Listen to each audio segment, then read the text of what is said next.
these canyons for 6 million years.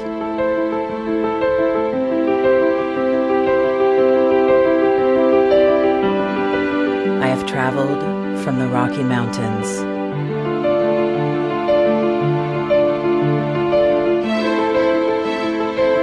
to the deserts, through scorching heat and freezing cold, from the land of the dinosaurs to fields of food.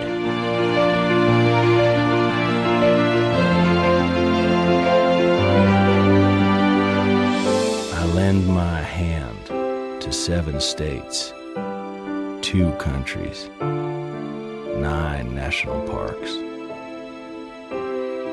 and 36 million people across an arid West. I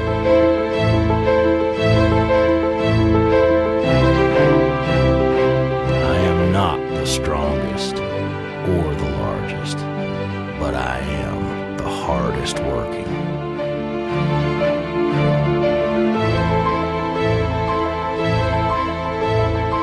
People love me. My playfulness,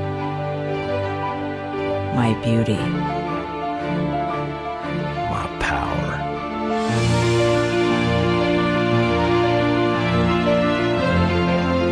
My life.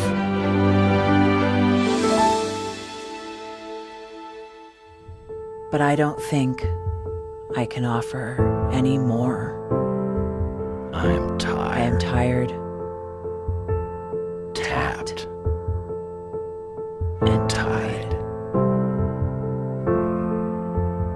Of the hundreds of major rivers in the world, I am one of the few who no longer kisses the sea. Battles to harness my soul have been won and lost. Use me wisely, and I will sustain you. Use me like you have, and I will break. My name is Red. The Grand River Red.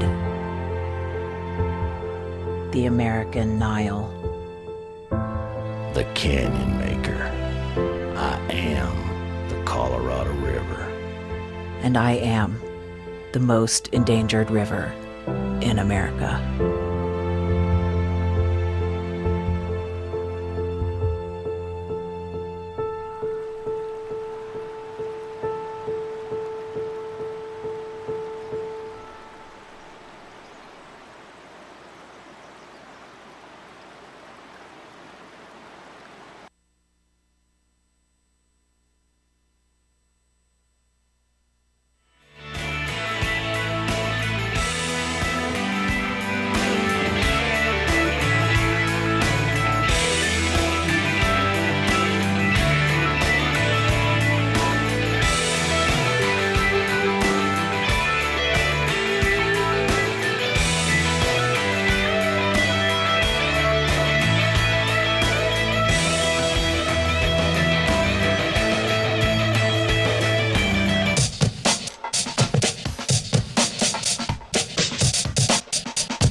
Morning, good to see you this morning. It is Thursday, April 3rd. This is the Bill Press Show. Here we are in our nation's capital, taking a look at what's going on around the capital, around the country, around the globe, bringing you the news of the day, and of course look forward to hearing from you about what it all means to you, what you think about it. Your opinions are worth every bit as much as ours are.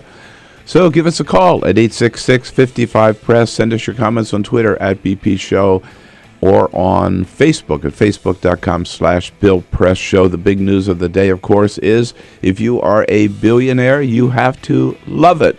That is yesterday's Supreme Court decision, the McCutcheon versus FEC decision, saying basically that millionaires and billionaires can now give as much money as they want to as many candidates as they want and as many political committees as they want, More money in politics, Peter, just what we need. This is great. I was sitting on all this money, and I was wondering, what am I going to do with these millions of dollars I just had laying around? And now I know I can start giving it to political campaigns. Yeah, I've been frustrated, because you can only write $5,200 per candidate in any cycle, and you could only give a total of $48,600 under the old rules, right? Now you can give that $5,200 to every single freaking candidate in the country. It happens every campaign cycle. Every I have all this money I want to spend. Every Republican candidate, and these wealthy people will do it. It just means we are no longer a democracy. We are a plutocracy. Thank you, John Roberts. Also in Washington yesterday, General Motors coming under a lot of fire in the United States Senate. Yeah. Deservedly so, for dragging their heels about ordering the recall of those engines with the faulty switches. And a tragic shooting at Fort Hood yesterday. Unlike the shooting of 2009, not terrorism related, but still a soldier suffering from PTSD, killed 3 people and himself. President Obama spoke about that yesterday. We'll tell you all about it right here on today's Bill Press Show. This is the Bill Press Show.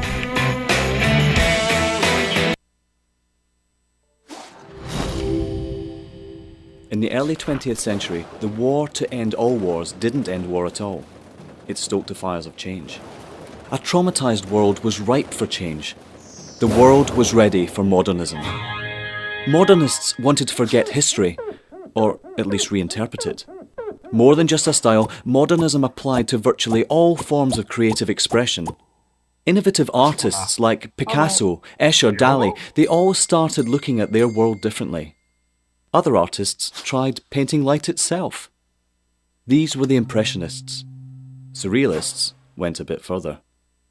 We had entered the age of the isms: Cubism, Symbolism, Futurism, Constructivism.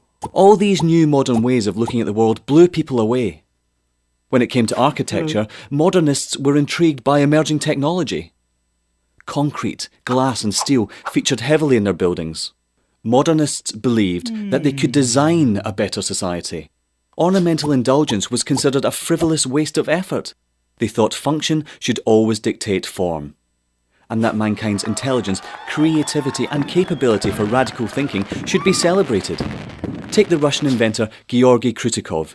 He suggested an idea for a city held aloft by electrical currents. This at a time when there was barely enough wattage to keep the lights on. Not everything they designed was a resounding success. But you could argue modernism was the single most influential movement of the 20th century. From house music to housewares, tables and chairs to graphic design, all have been created by the aesthetics and ideas of modernism.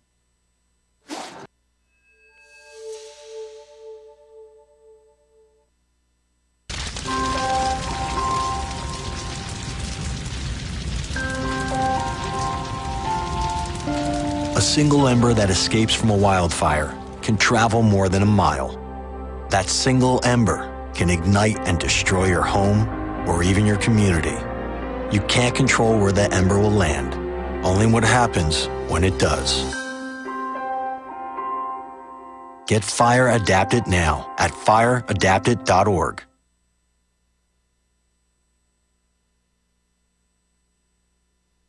So, I'm kind of new here, but I've noticed a trend. My human does this funny thing where she goes around and gets all my toys, and then she hides them in that basket by the door. But it's always the same basket, and it's always in the same place. And then she acts so surprised when I find them, but, she's putting them in the same basket. Again. It's like, hello? That's where you put it last time. You were the worst at hide and go seek.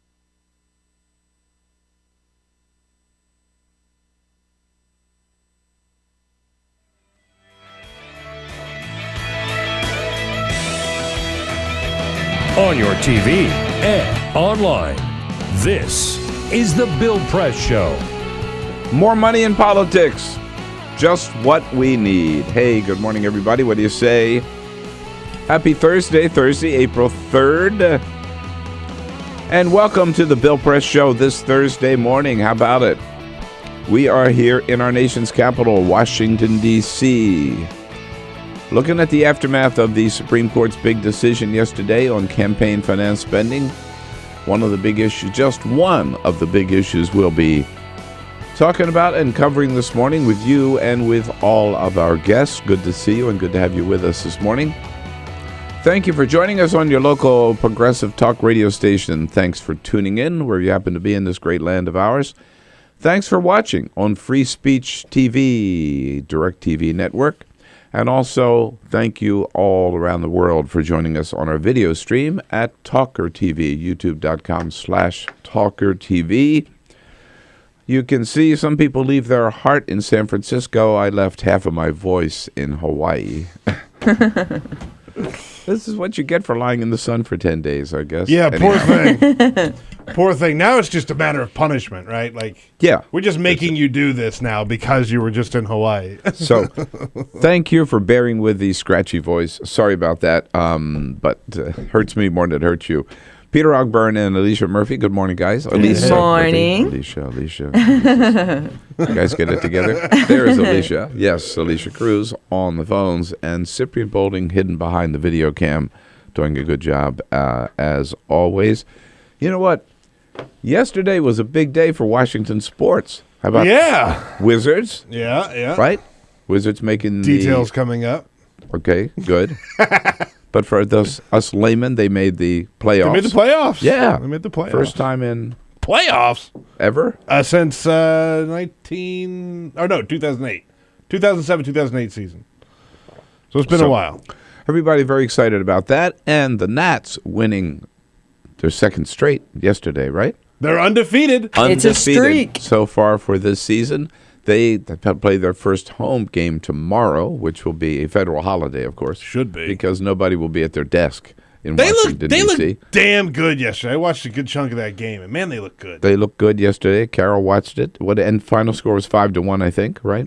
Maybe? I don't remember how. Yeah, 5-1 or 3-1. Actually, no, it's 3-1 against the New York Mets. Oh, 3-1? Yes. Okay. I thought it was 5-1. And in the middle of the night, Carol told me something, the score. I guess I just didn't quite get it down. You didn't retain that? No, I didn't retain that. that. But the big news was the pitcher, Gio Gonzalez, stepping up to the plate and doing something pitchers never do. Rarely do, yeah. Gio swings and drives one to deep left center field. Brown going back, way back, going, and off the wall in play. That one looked like it was going to get out, and now the signal is, it is a home run for Gio Gonzalez. It went over the wall and came back in. Gio's running it out hard, not to be sure that it was a home run, and sprints across the plate. How about it? Huh? It was a wild game. And that homer came moments after another home run. It was 1-1, and the top of the inning, first pitch, it was Ian Desmond. He knocks a home run out. And then Gonzalez comes up, and he cranks one. But, beat the Mets in New York, right? On their home turf. Yeah, it's a big deal. First outing for Bartolo Colon, the pitcher for the Mets. Yep. Since he left Oakland. So the new coach for the Nats doing pretty well so far. So far, so good. All right. And so far, so good. Can't wait to get them back here to Washington, D.C. Lots coming up on this Supreme Court decision. That's where we'll start this morning. And joining us a little bit later, two of the most outstanding progressives in the United States Congress, Senator Bernie Sanders from Vermont and Congressman Mark Pocan from Madison, Wisconsin. Later this hour, we'll be talking to George Zornick from The Nation magazine.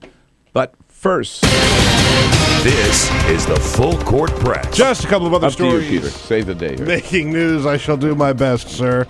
We, in my house, we set limits on the electronic devices that our kids can use, right? Like a certain amount of TV, a certain amount of video games, a certain amount of iPad use. Yeah. Turns out that's actually a good thing if you do this with your children. A new study published in JAMA Pediatrics shows that if you put limits on electronic devices for your children around the house, they perform much better in several areas, including they get better sleep, better grades, they have less aggressive behavior, and a lower risk of obesity. So if you have kids and they know how to use the iPad or the Apple TV or the Nintendo or play whatever it is, you're better putting limits on it because they will do much, much better. Well, I would suggest to your children, your sons, that they appeal this decision to the Supreme Court because John Roberts is against all limits. That's right. As we will soon find out.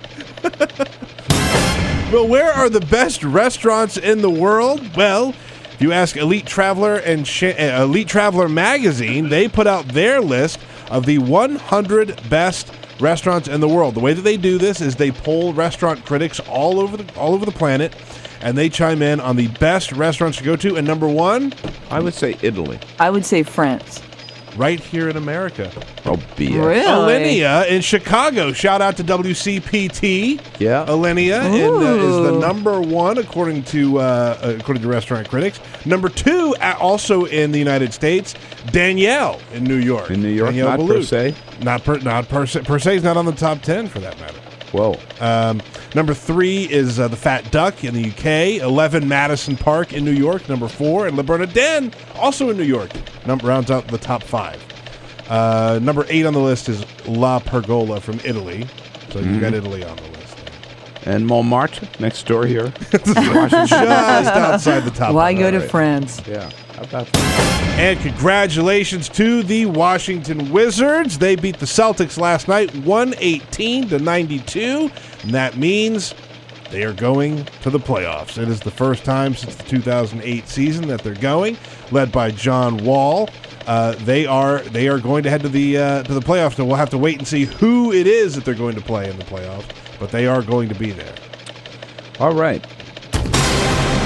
Thank you, Peter. Yes, a disastrous decision yesterday by the Supreme Court. That's the top story of the day. I think you can sum it up by saying we are no longer a democracy in this country. Thanks to John Roberts. We are, in fact, a plutocracy, or as close to a plutocracy as we can get, ruling by the rich and the wealthiest of our citizens, no doubt about it. It all started, of course, this is John Roberts' goal.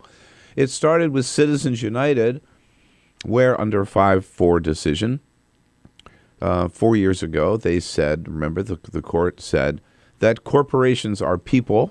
Thank you, Mitt Romney.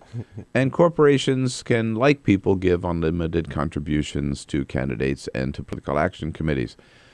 That was bad enough, but as Justice Stephen Breyer said, dissenting from yesterday's decision, which is the McCutcheon decision, Justice Stephen Breyer said, well, if Citizens United opened the door, the McCutcheon decision opens the floodgates, and indeed it did yesterday. And the case was brought by a wealthy businessman from Georgia, Sean McCutcheon, who said, damn it, I've given the maximum that I can give, and I want to give more, and I should be allowed to give as much as I damn want. He was joined in his appeal to the Supreme Court by the Republican National Committee, of course. And yesterday, Reince Priebus says, the chair of the Republican National Committee, of course, this is for us a huge, huge win. I'm sort of savoring today as a big victory for the RNC, seeing that this was our case that we financed from the beginning to the end. Now, you know, if just one party is financing a case from beginning to end, this is not. It may be good for the Republican Party. It ain't good for the country. That clip should tell you all you need to know about this case. All you need to know about who benefits from it. Seriously. And who it helps, and who brought it, and who it helps, right? Not the American people, not a democratic system, not the political system, the Republican National Committee. John Boehner asked about it yesterday by reporters. He tries to make, again, this insane argument, which started, by the way, back in 1967, I think. I'll double check that date, with the Buckley v. Vallejo decision, where the Supreme Court first said that giving money is the same as free speech. It's protected by the First Amendment. John Boehner elaborates on that yesterday. You all have the freedom to write what you want to write. Donors ought to have the freedom to give what they want to give. I mean, this really, this idea that there's no difference between free speech, the ability to say what we want or to write what we want, and the ability to write as many checks as you want, I think there's a big difference. We all have, as an American, we all have the capacity to talk. As an American, we don't all have the same capacity to write big checks. Right. You just cannot equate the two, which is a point that Senator Schumer from New York made yesterday, commenting about the decision. No amendment is absolute. You can't falsely scream fire in a crowded theater. You can't distribute child pornography. You can't libel somebody. Those are limitations on free speech. And Senator Schumer, he's absolutely right. In other words, don't say that under the First Amendment you can have no limits at all. But and Senator Schumer pointed out here are the kind of people that really benefit, and the only people that benefit from this decision. The Koch brothers and other wealthy donors have already wreaked havoc on our political system. This decision and those that will follow, it seems, by the narrowest of margins, 5-4, will make the Koch brothers' lives easier and Americans' lives harder. So here's exactly what it means. Under today's rules, the old rules, right, you can give up to $5,200 per candidate during an election cycle, $2,600 in the primary, $2,600 in the general. But you can only give a total to candidates of $48,600. So what's the math on that, Peter? It's maybe it's not even 9 candidates, right? It would be 8 point something candidates, right? All right. Okay. You could help the max up to 8 candidates. And under the current rules, you can give up to $74,600 to political parties. So if you add those two together, 48 plus the 74, you get a maximum of $123,200 you can give. What yesterday's decision says, there are no more maximum limits. You can give that $5,200 to every single candidate in the whole freaking country. You can give that maximum $74,600 to every single political party, state party, national party in the country. You can give $5 million, $10 million, $15 million, whatever you want. You can spread it around until you run out of candidates. No limits whatsoever. Now, think about who this is helping, right? The number of people in this country who ever write a political check of $2,500 or more is 0.008% of the population. That's amazing. 0.008% of the population. And so this Supreme Court says that the fact that tiny, tiny fraction of people, a few of whom want to give more than they're able to give, that for them, the Supreme Court is going to open the floodgates and just let money pour, even more money pour into the system. And that is the bottom line. What this really means is 2 things. Number one, there's more money than ever. There will be more money than ever in politics. And number 2, the very wealthiest of Americans will have more control over the political system than ever before. So all limits are gone. This is it. Just opens the floodgates. You can give as much money as you want. You can buy the Congress even more than you ever could before. It is absolutely, probably, I think it's worse than Citizens United, but it's certainly as bad. And the two of them together just really, I think, destroy America's political campaign system. It also really puts into perspective who the Supreme Court is fighting for here, right? Like who out there, right, other than a small handful of people, are saying we think that there should be more money in politics. And I know that, I understand that money is part of the game with politics, but when you talk about putting more and more and more and obscene amounts of money in politics, and then you have all of the Republican presidential contenders or possible contenders all flocking to one man out in Las Vegas. Yeah, right. Right, that's right. This is a Sheldon Adelson decision. Really, right? It is. Yeah, and it means, so last year he gave $93 million. Now, he was able to do that because of Citizens United, soft money going to PACs, right? Now, he'll be able to give even more. And do you really think that's what Thomas Jefferson and John Adams and George Washington, do you really think James Madison, that's what the Founding Fathers had in mind when they wrote the First Amendment? Really, John Roberts? What do you think about this decision? 866-55-PRESS. It is bad news, friends. 866-55-77377. This is the Bill Press Show.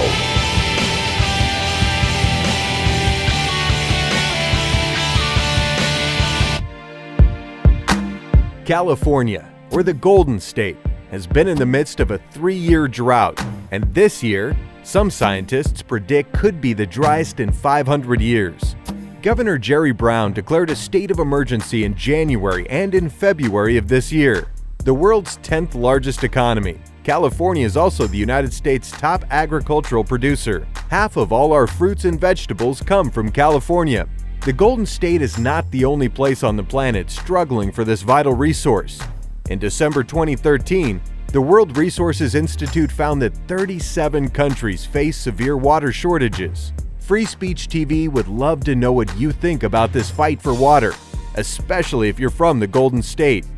Please call our comment line at 1-888-378-8855 or email us at comments@freespeech.org to let us know your thoughts.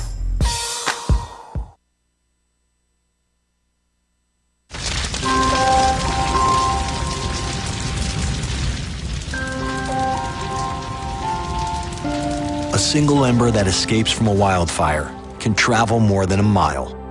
That single ember can ignite and destroy your home or even your community. You can't control where that ember will land, only what happens when it does. Get Fire Adapted now at fireadapted.org. Columbine, Virginia Tech, Tucson, Aurora, Fort Hood, Oak Creek, Newtown. Newtown, Newtown. Newtown. How many more? How many more? How many more colleges? How many more classrooms? How many more movie theaters? How many more houses of faith? How many more shopping malls? How many more street corners? How many more? How many more? Enough. Enough. Enough. Enough. Demand a plan. Right now. As a mom. As a dad. As a friend. As a husband. As a wife. As an American. As an American. As an American. As a human being. For the children of Sandy Hook. Demand a plan. No more lists of names. It's not too soon. It's too late. Now is the time. Before we all know someone who loved someone on that list. No more lists. No more. Who they might have been. No more. If we had just done something yesterday. It's time. We can do better than this. We can do better than this. It's time. It's time. It's time for our leaders to act. Demand a plan. Right now. Right now. You! Demand it! Enough. Enough. Enough. Enough.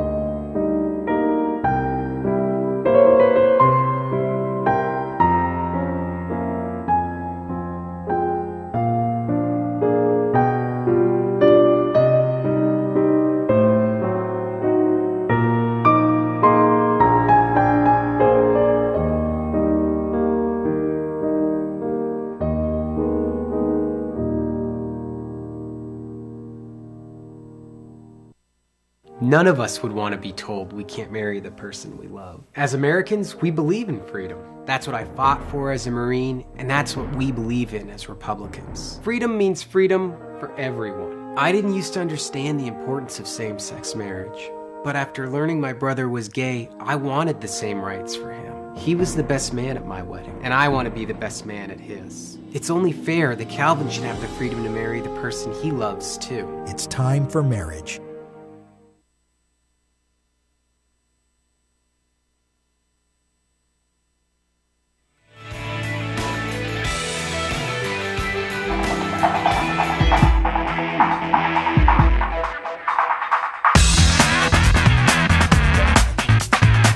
This is the Bill Press Show.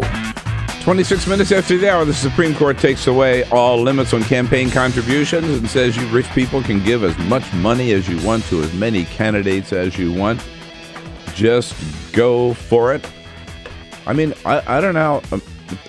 Americans have so little respect now for the political process and so little trust in it and think they can have so little impact. For most Americans, for 99.5% of Americans, right? This means they're going to have less control, and it's the 0.5% of Americans who are going to be controlling everything. Tell me how this is good for democracy. Anybody thinks this is good for democracy is nuts. Joey, calling from Chicago. Hello, Joey. How are you? Good morning, guys. What they did is made bribes legal in the United States government. Contrary contributions are legal bribes.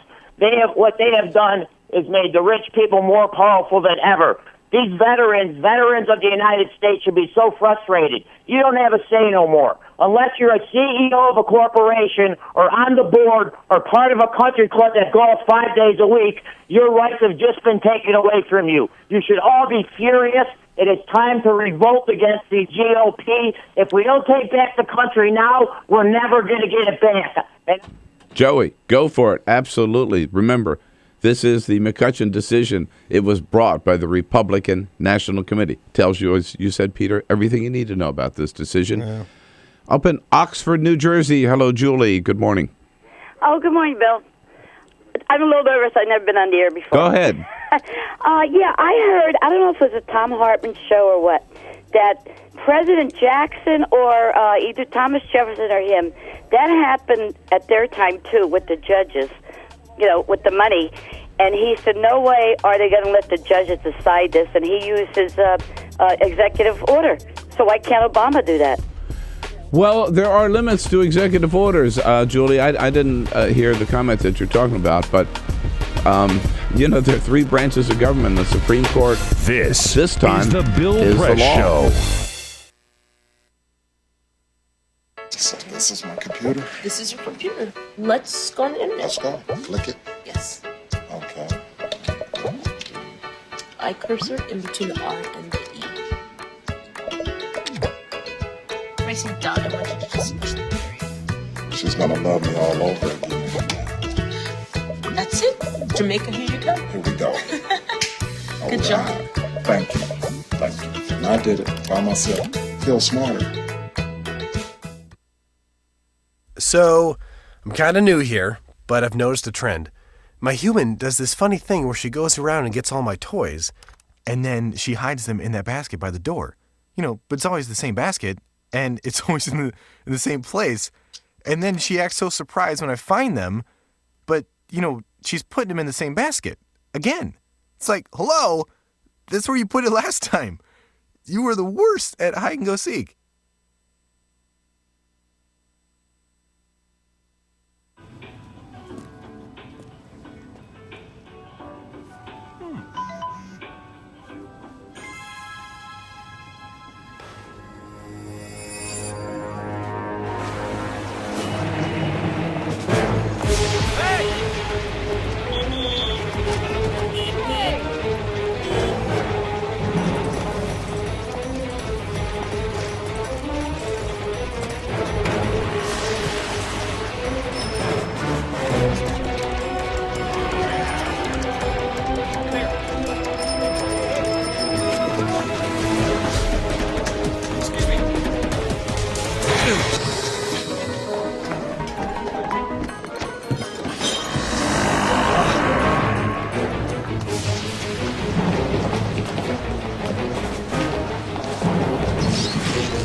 So, same time next week?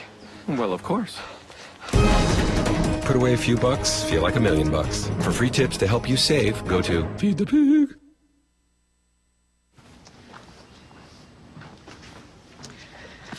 All right. I know this isn't any fun to talk about, but we should. Okay. So who's going to do what? I'll pack the dead batteries. Great. I'll only put what I don't need into a duffel bag. Perfect. That's totally unhelpful. No problem. Meanwhile, I will try to comfort everyone by speaking in a calm voice. And I'll try to get the generator going without any gas. Oh, let's not forget the cell phones, which probably won't work. Right. And who is going to handle supplies? I can forget to do a list for us. Thanks, pal. Well, I think we couldn't be any less prepared. I'm proud of you guys. Talk to your kids about who to call, where to meet, what to pack. Visit ready.gov/kids for tips and information. Hey, thanks for stopping by. You know, I followed your character since the first episode. I'm a big fan. Big fan. Thank you. And listen, your storyline, it makes for incredible TV drama. Thing is, your drug use is very adult content. Too adult for the kids. So I'm gonna have to block you. Oh, man. Yeah. Well, have a good one. You're a nice lady.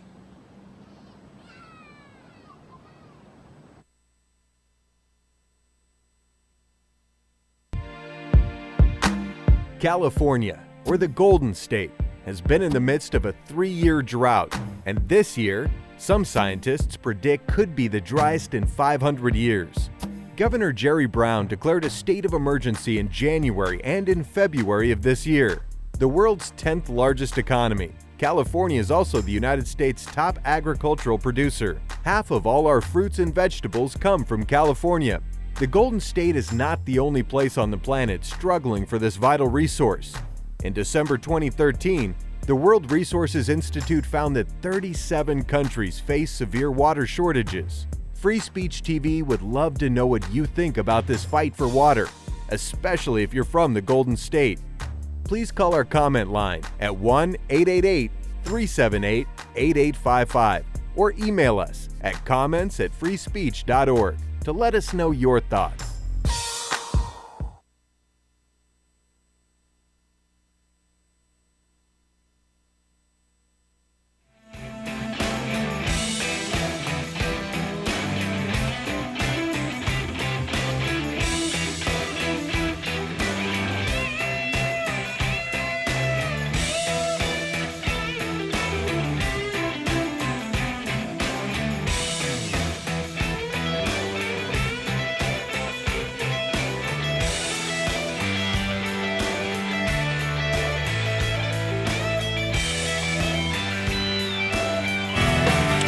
Okay, we're talking about the Supreme Court decision yesterday, a horrendous decision, really undermining our democratic system even further. John Roberts, that's his goal. And as I said, mentioned, and looking for your comments, of course, at 866-55-PRESS, that this all started with this ruling in Buckley v. Vallejo, and I was right, it was 1976, that said that money is free speech. First Amendment not only protects our right to write and to exercise our religion and our right of speech, but it also is the right to make political contributions, which is nuts comparing the two. But even in Buckley v. Vallejo, they kept limits on contributions because they saw that if you have unlimited money in politics, it can really lead to massive corruption, quid pro quo, bribes, as Joey just told us. So even in the court in Buckley v. Vallejo kept limits on. What John Roberts is trying to do is get rid of all those limits. He did it first with Citizens United, got the 5 votes to say that corporations can give as much money as they want to in the political system, which they never do before. And now in this decision, McCutcheon, he says that individuals can give, there's a limit on how much they can give to each candidate, but they can give to as many candidates as they want, or as many political parties as they want, which means they can write as many checks as they want. You name it, $3 million, $5 million, $10 million. Sheldon Adelson, $93 million. How is this possibly good for democracy? It's not. And Peter, you mentioned, before we go back to your calls, you mentioned earlier There are the very small number of wealthy people who are in this category. It's like the Sheldon Adelson, the Koch brothers. This helps probably, let's be generous, I'd say maybe 5,000 people in this country at the most. Yeah, I think that's generous. Yeah. I think it's interesting that even you saw in the last election, we learned who these people were by name. Sheldon Adelson, Foster Freeze, the Koch brothers. We know who the sugar daddies are, Uncle Sugar, of these Republican candidates that are essentially single-handedly bankrolling runs for president. And if you were here listening the other day, I asked someone who was talking about this issue whether they could name any Democratic donors who give anywhere near what the Koch brothers or the Sheldon Adelsons did. And I forget who we were talking to. Ken Vogel. Ken Vogel, right, from Politico, who said no, couldn't name any, right? So, but here's the other point I want to make. I do know, look, I was chair of the Democratic Party in California. There are a lot of wealthy people in California, a lot of wealthy Democrats in California. A lot of them give a lot of money, and I raised a lot of money from these people. I know a lot of these wealthy donors, not just in California, around the country, because of my political work. And I can tell you, I never heard one of them tell me, boy, I wish I could give more money. Most of them welcome these limits, because then when candidates come to them, they can say, oh, sorry, I already maxed out. So even among my point is, even among that small world of people who write these big checks, it's only a very small percentage, a tiny, tiny percentage of them who would like to write unlimited numbers of checks. Most of them welcome the limits because it gives them the protection to say to candidates, sorry. Yeah, right. I maxed out. Done my part. Right? They love it. I'm telling you.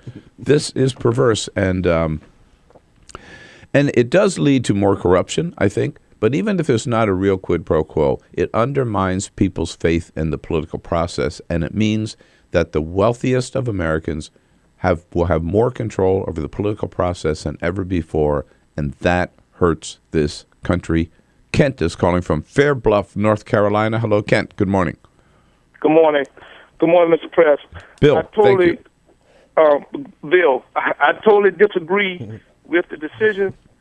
I think that Justice Roberts is listening to what Scalia is saying and trying to please the Koch brothers and others like him, but it's going to lead to a lot of big corruption in this country. And also, I'm looking for the same decision coming with the Hobby Lobby case, too. Thank you. I'm afraid of that, too, Ken. I tell you, but the one thing just a minor disagreement with what you said, I don't think John Roberts is listening to Scalia. I think this is John Roberts' agenda. This is his agenda. If we go back to Citizens United, remember, that started as one little case regarding one little documentary about Hillary Clinton with one little organization called Citizens United, and whether they could show that documentary before the election because it had been paid for with corporate money. And John Roberts said, no, let's not decide this on a limited case. Let's look at the whole big picture of corporate money in politics. And that's when he said corporations can give as much money as they want. And now this decision, you know what? I'm not surprised at this decision. I knew given this court it was going to come down. But it's still devastating for the political system. Jessica, up in Caribou, Maine. Hello, Jessica. Hi, Bill. Hi. Yes, spring's not here yet, but anyway. Does it ever come to Maine? 8-foot snowbank in my front yard, and we're expecting more this week. Oh, my God. But anyway. Yes. My comment is this. For 5 guys who claim to hate surgical abortion so much, what do they think they just did to the U.S. Constitution? Well said, Jessica. You know, the other Justice Roberts, in his decision, in the majority decision, writing from the majority, here's what Justice Roberts said. Get this, quote, "There is no right in our democracy more basic than the right to participate in electing our political leaders." This is the same Justice Roberts who voted to gut the voting rights decision and allow states to put all kinds of restrictions on when people can vote and who can vote and how early they can vote, right? So here he is in this, but when it comes to writing checks, Katie, bar the door. Yeah. Everything's open. Everything's wide open. So the hypocrisy of him to say, I'm doing this because we want to respect the right of people to participate in electing our particular leaders, political leaders. He makes it harder for the average American to vote and makes it easier for the wealthiest American to write any size check that they want. His sentiment is right on point. Opening it up to have as many people participate as possible. Yeah, but how do you do that? Not by having the Koch brothers write bigger checks. Right, exactly. Right? I mean, you're shutting more people out by gaming the system and letting those with more power have more influence. That's the exact opposite. It just shows what a total hypocrite he is. Yeah. Up in Ithaca, New York. Hello, Helen. Good morning. Hey, good morning. This Roberts guy, I listened to every minute of his confirmation hearings, and I knew this was bad news coming down the tube. This guy is, to call him an evil genius would be giving him a compliment. Let's just call him an evil troll. He's done the worst stuff for democracy that's happened in my lifetime. And he clerked for Rehnquist. Yep. Okay? And he went down to Florida during the first Bush confirmation, whatever you want to call it, where he didn't win the election. But he coached them. The recount, Yeah. And then he recalled Citizens United. That was already decided. The plaintiffs didn't even... He recalled that thing. This guy's got something like spiritually and morally wrong with him. And well, he certainly has this agenda, Helen. There's no doubt about it. I think undermining our democracy, and I don't think it's an exaggeration to say that he wants to turn this democracy into a plutocracy, and I think he is well on with these two decisions. He is well on his way. Mark my words. The next decision is going to be because he retained this $5,200 limit to a candidate, but he did away with the limit on how many candidates you can give to. The next decision is going to take away that $5,200 limit to any candidate, and so pretty soon you'll be able to give an unlimited amount of money to an unlimited number of candidates. John Roberts is just getting started. By the way, final point, this is why voting for president is so important. Nothing more important, because only the president has the ability to change that Supreme Court. And I hope Barack Obama gets to do that before he leaves office. This is the Bill Press Show.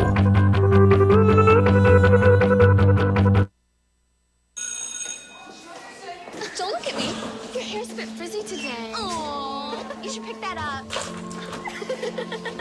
Oh, you're such a dork. Loser. Here, let me help you with that. Oops. Every day, kids witness bullying. Oh, look. Your crush is looking at you. Poor you. They want to help, but don't know how. See, no one here's gonna help you, because no one Teach your likes kids how to be more than a bystander. Visit stopbullying.gov. If you drive buzzed, it could cost you around $10,000. You'll face major legal fees, major fines, and steep insurance penalties. You could lose everything. Nothing kills a buzz like getting pulled over for buzz driving, because buzz driving is drunk driving.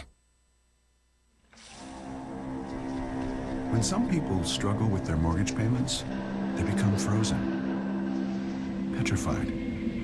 Not knowing what to do, they do nothing. But the people who take action are far more likely to get the most positive outcome. Making home affordable is a free government program. Call now to talk one-on-one with a housing expert about the options that are right for you. Real help, real answers, right now.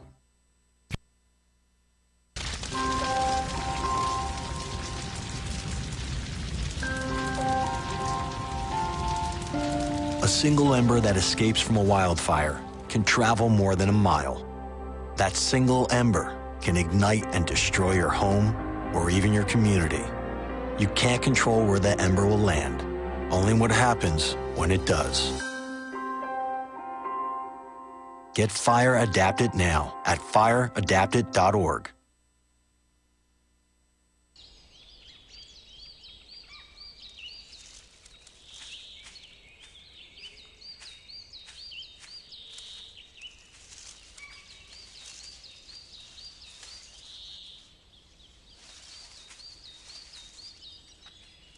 At Earth Justice, we defend the environment in the courtroom. Join our fight. When you take a seat, you take a stand. Earth Justice, because the Earth needs a good lawyer.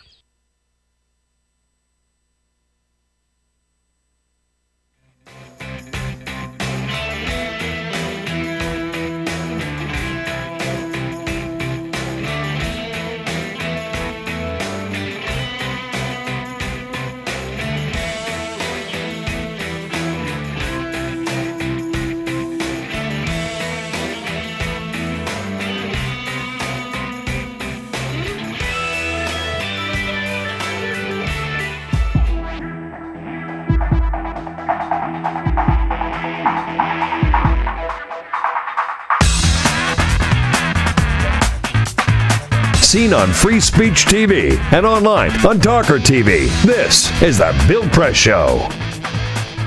Here we go, 13 minutes before the top of the hour. In the next hour, Nicole Hemmer joins us from the University of Miami, and then Elizabeth Wydra from the Constitution Accountability Center. She's an expert on the Supreme Court. She'll be here to talk more about this McCutcheon decision yesterday. And right now we're joined, as we are every Thursday morning, by George Zornick, Washington editor for The Great Nation magazine. Hey, George, good morning. Hey, Bill, good morning. Hey, sort of getting a little help here from Peter Ogburn this morning to try to save my voice, so we're going to double team you this morning here. George, I was just looking over your piece here on Paul Ryan's budget. Paul Ryan has unveiled his latest budget, and it looks to be a little bit more of the same. What's different in this than what we've seen in previous proposals by Ryan?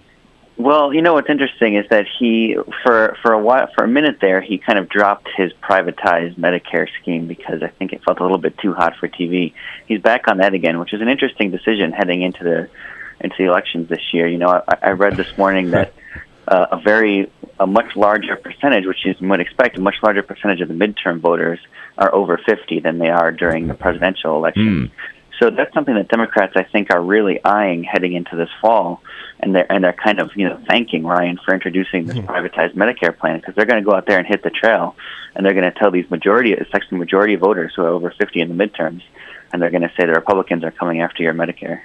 Medicare, Medicaid, or privatized Medicare? Just the old George. Privatized Medicare, and he also, of course, has the slashing cuts to Medicaid, which we've seen from him before. You know, it comes in the form of block granting it to the states, but the ultimate upshot is that over $1 trillion is cut from the program, which is, insane. I think that has, unfortunately, less political pull with some voters, but is heinous no less, and I'm sure you'll hear Democrats talking about it. Privatizing Medicare, it works so well for George W. Bush, right? Yeah. You mentioned that Democrats have certainly jumped at the opportunity to beat up on this. I haven't seen a lot of Republicans coming out and embracing this budget, unless I missed it, George. Yeah, you're right. I mean, a lot of times they try to shift focus. You know, Boehner yesterday was doing a tap dance, which was pretty funny to watch. Where he basically kept refusing to defend the budget, and he would pivot on to other things like, well, where's the Democrats' budget? Where's the Senate budget? You know, talking about anything else he can, Obamacare. You know, he would kind of give the rote defense of Paul Ryan's plan. Oh, it's a good plan, but he would get off specifics immediately. So it's sort of this bomb that Ryan has dropped into the Republicans' lap for the midterms, and I have to imagine some aren't too happy about it. In fact, there's a decent chance it might not pass the House. There's a big hearing today of the Senate Intelligence Committee and the decision as to whether or not to release their report on the CIA and its torture practices, George. How's that going to come down, do you think? What's your read? I think they're going to vote to release it. We saw some of the swing votes yesterday, including Angus King of Maine, come out and say they will support declassification. And it's hugely important because everything we've heard, I mean, we already know that the torture at the CIA under President George W. Bush was bad. And everything that we've heard about this report is that it reveals that it was much worse than even what we've heard. And the Washington Post just had some stories this week starting to leak out early details. The upshot is going to be that when this report eventually gets public, people are going to be absolutely shocked at what happened at the CIA, and people are already shocked at what happened. So I think they will vote to declassify. Of course, this isn't the final step. Once they make that vote, then it goes to the White House for redaction. And you can believe that the CIA is going to be in Obama's ear saying you have to redact this, this, this, and this.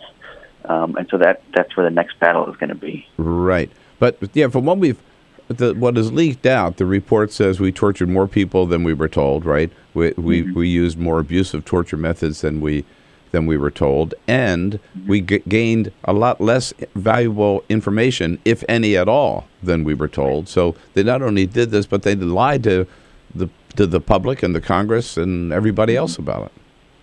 Yeah, exactly right. And not only is it kind of good to go back and demolish these claims that have been made by Dick Cheney for so long.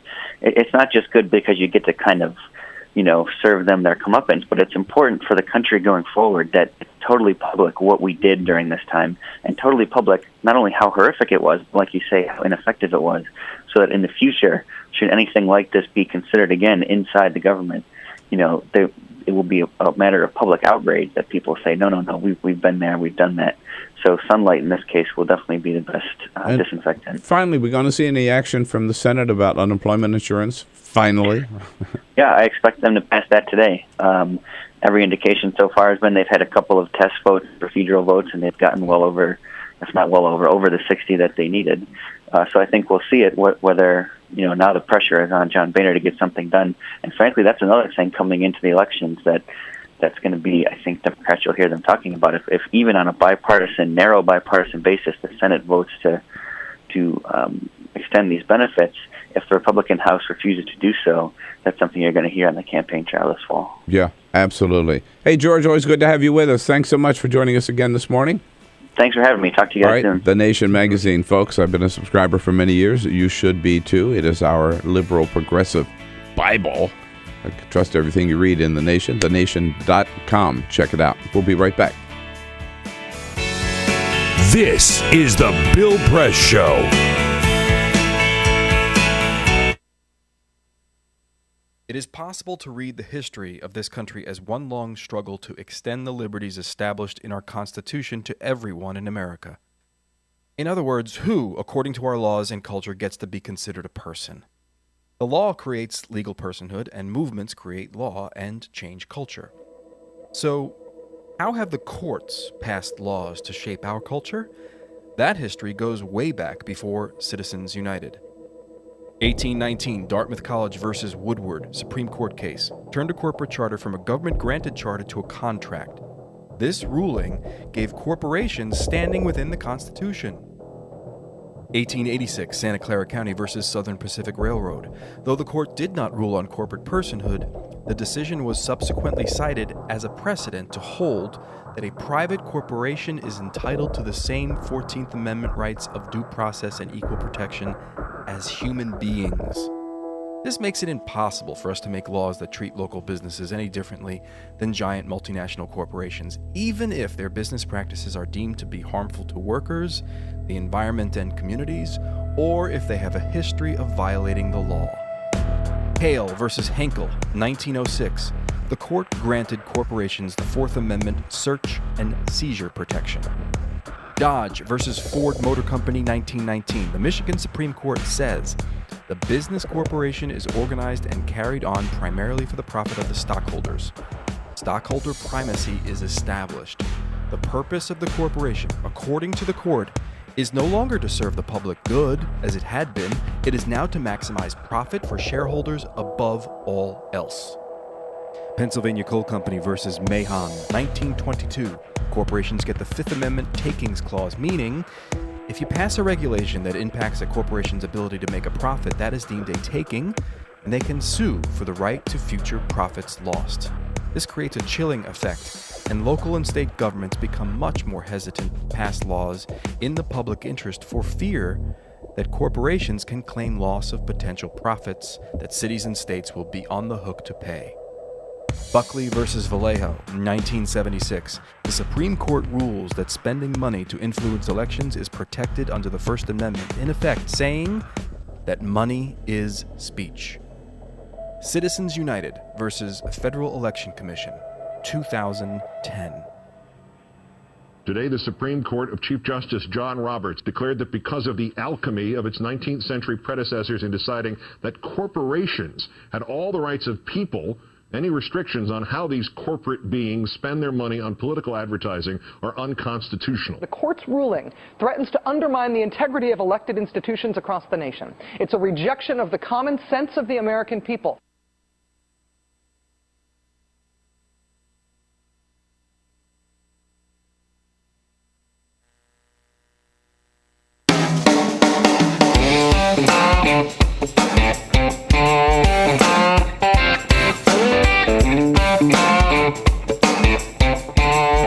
This is the Bill Press Show. Hey, we'll get back to that Supreme Court decision yesterday, disastrous Supreme Court decision with the Elizabeth Wydra from the Constitutional Accountability Center in the next hour.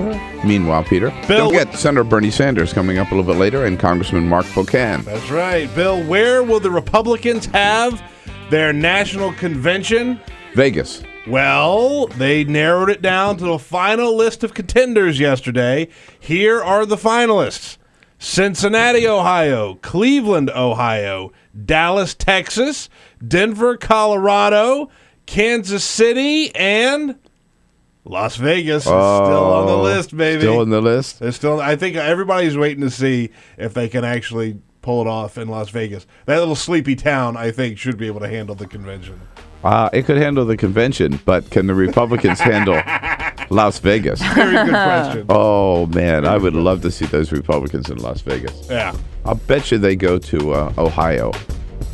You know? Yeah, I think you're probably right. Cincinnati and Cleveland are both on the list, so I would imagine that's their battleground state. Yeah, they'd want to go, which would be good for John Kasich, by the way. Yeah, how about that? But I want them to Vegas because I want to see all those Republicans lined up in the strip club. This is the Bill Press Show.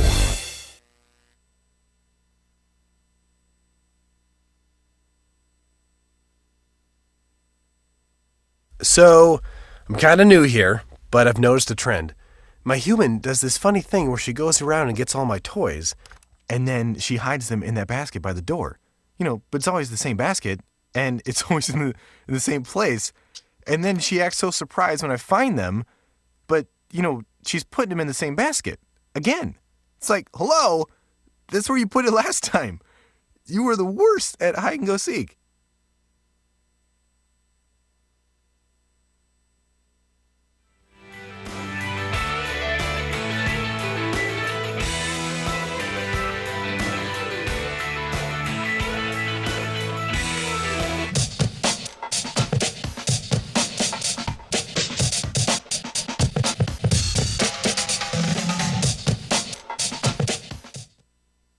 Morning, good to see you this morning. It is Thursday, April 3rd. This is the Bill Press Show. Here we are in our nation's capital, taking a look at what's going on around the capital, around the country, around the globe, bringing you the news of the day, and of course look forward to hearing from you about what it all means to you, what you think about it. Your opinions are worth every bit as much as ours are. So give us a call at 866-55-PRESS. Send us your comments on Twitter at BP Show, or on Facebook at facebook.com/Bill Press Show. The big news of the day, of course, is if you are a billionaire, you have to love it. That is yesterday's Supreme Court decision, the McCutcheon versus FEC decision, saying basically that millionaires and billionaires can now give as much money as they want to as many candidates as they want and as many political committees as they want. More money in politics, Peter, just what we need. This is great. I was sitting on all this money, and I was wondering, what am I going to do with these millions of dollars I just had laying around? And now I know I can start giving it to political campaigns. Yeah, I've been frustrated, because you can only write $5,200 per candidate in any cycle, and you could only give a total of $48,600 under the old rules, right? Now you can give that $5,200 to every single freaking candidate in the country. It happens every campaign cycle. Every I have all this money I want to spend. Every Republican candidate, and these wealthy people will do it. It just means we are no longer a democracy. We are a plutocracy. Thank you, John Roberts. Also in Washington yesterday, General Motors coming under a lot of fire in the United States Senate. Yeah. Deservedly so, for dragging their heels about ordering the recall of those engines with the faulty switches. And a tragic shooting at Fort Hood yesterday.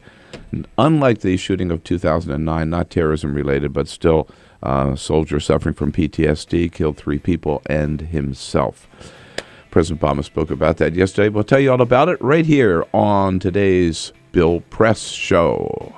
This is the Bill Press Show.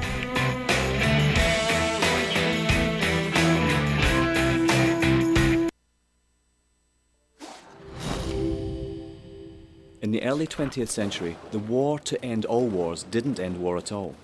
It stoked the fires of change. A traumatized world was ripe for change. The world was ready for modernism. Modernists wanted to forget history, or at least reinterpret it. More than just a style, modernism applied to virtually all forms of creative expression. Innovative artists like Picasso, Escher, Dali, they all started looking at their world differently. Other artists tried painting light itself. These were the Impressionists. Surrealists went a bit further. We had entered the age of the isms: cubism, symbolism, futurism, constructivism. All these new modern ways of looking at the world blew people away. When it came to architecture, modernists were intrigued by emerging technology. Concrete, glass and steel featured heavily in their buildings. Modernists believed that they could design a better society. Ornamental indulgence was considered a frivolous waste of effort. They thought function should always dictate form, and that mankind's intelligence, creativity and capability for radical thinking should be celebrated. Take the Russian inventor Georgy Krutikov. He suggested an idea for a city held aloft by electrical currents. This at a time when there was barely enough wattage to keep the lights on. Not everything they designed was a resounding success. But you could argue modernism was the single most influential movement of the 20th century. From house music to housewares, tables and chairs to graphic design, all have been created by the aesthetics and ideas of modernism.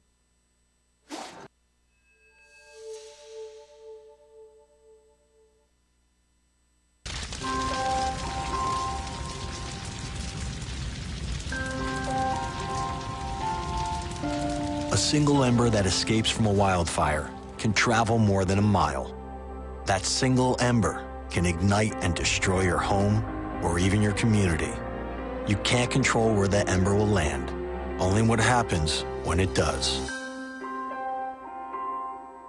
Get Fire Adapted now at fireadapted.org.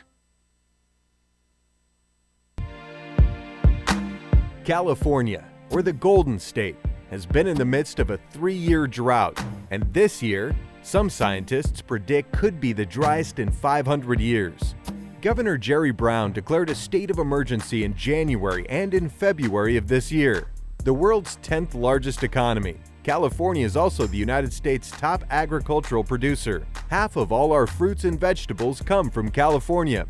The Golden State is not the only place on the planet struggling for this vital resource. In December 2013, the World Resources Institute found that 37 countries face severe water shortages. Free Speech TV would love to know what you think about this fight for water, especially if you're from the Golden State. Please call our comment line at 1-888-378-8855 or email us at comments@freespeech.org to let us know your thoughts.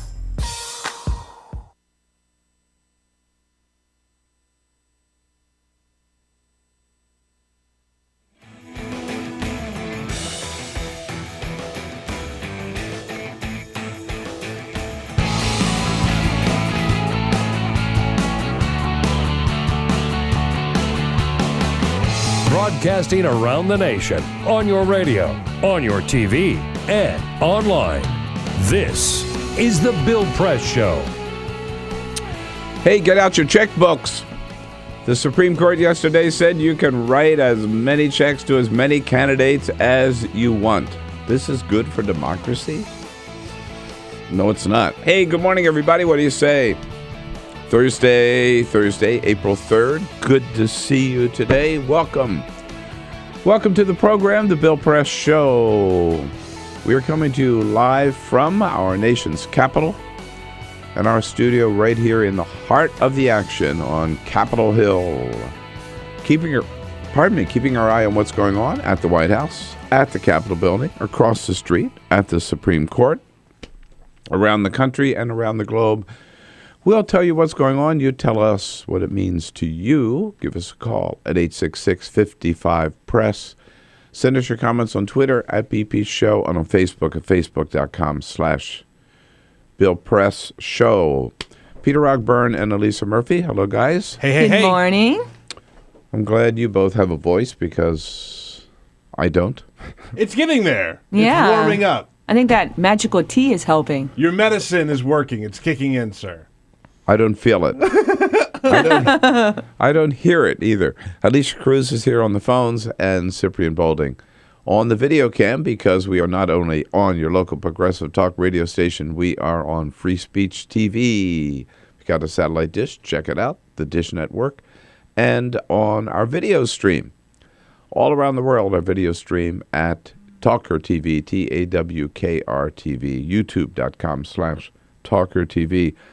President Obama on the road yesterday out at the University of Michigan. He was in rip-roaring mood, feeling good about all the big numbers on Obamacare, making the case for the minimum wage, and he had something to say about the Republican budget, which was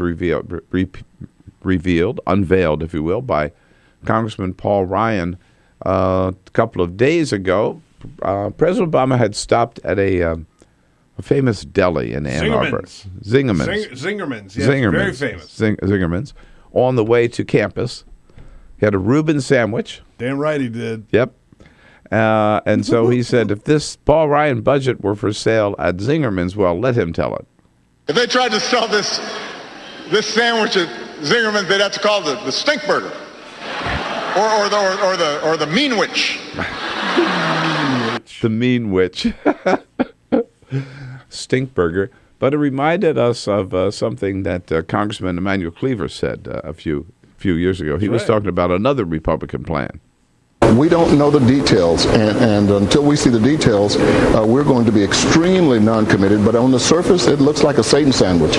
A Satan sandwich. Got that Satan sandwich. I love that, yeah. So we got stink burger, Satan sandwich. Mean witches. Mean witch. They all sound pretty decent. I'd eat those. That kind of sums up the Ryan budget. Yeah, exactly. You want to privatize Medicare? I mean, they tried that. George W. Bush tried that. He got killed on that issue. Man, what's going on?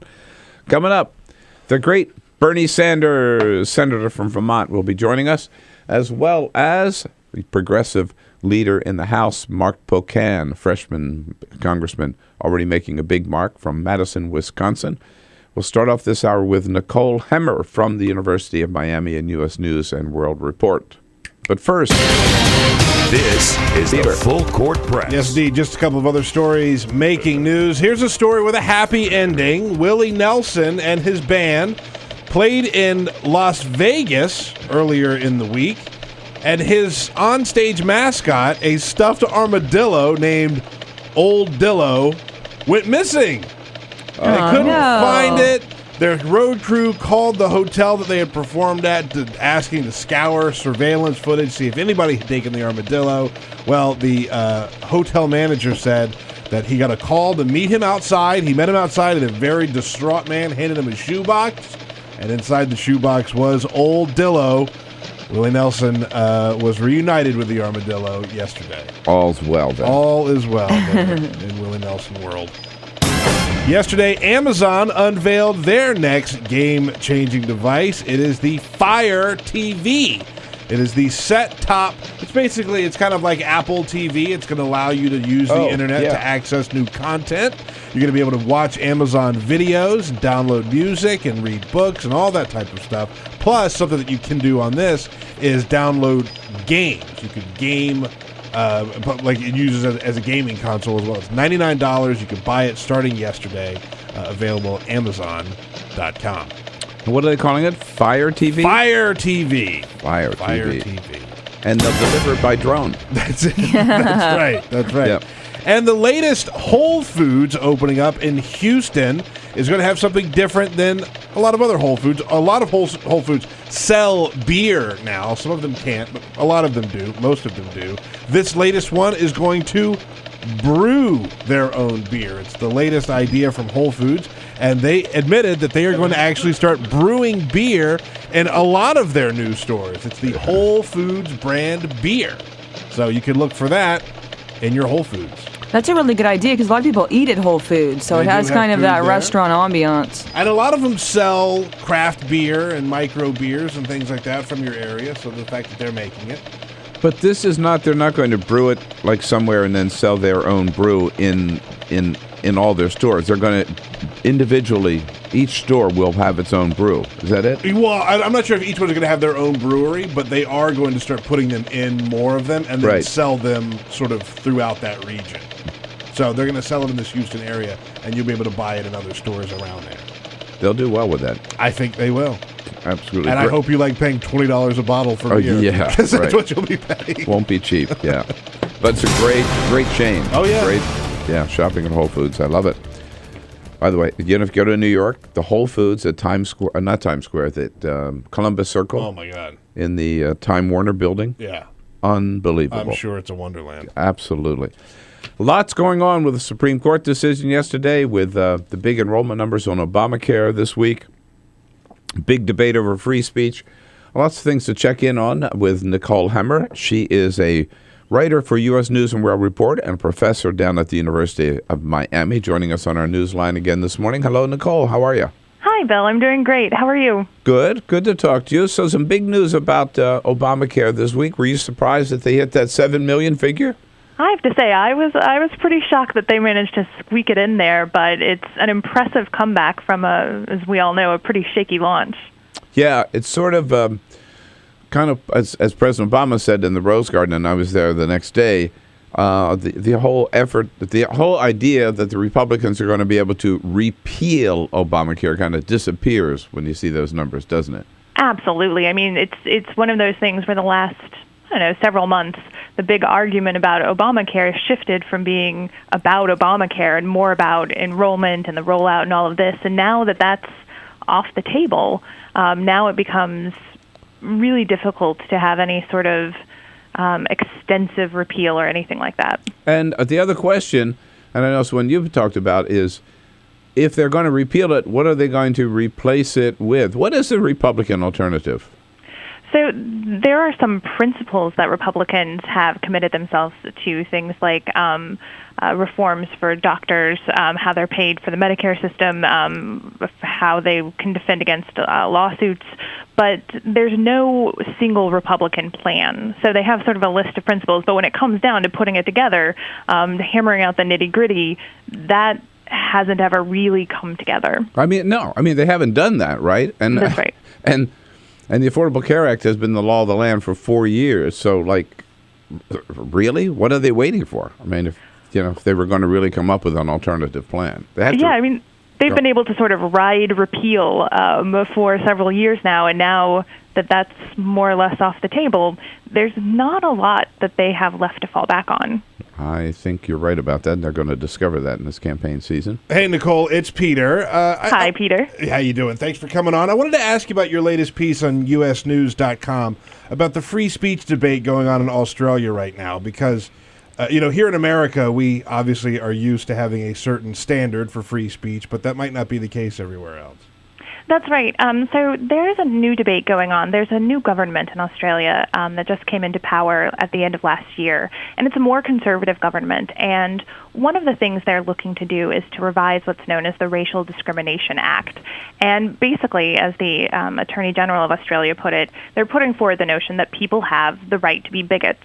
So there is a law in Australia right now that says it's unlawful to offend, insult, or humiliate a person based on their racial or ethnic group.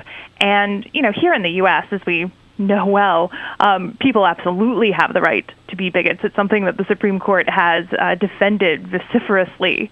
In Australia, not only is it controversial to say that people have a right to be bigots, actually the majority of Australians, if polls are to be believed, disagree with that idea.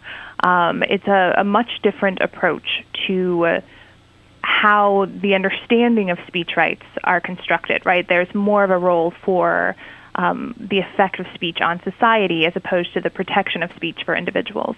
So what happens if you tell a Polish joke in Australia? If you tell a Polish joke, you could probably get away with it.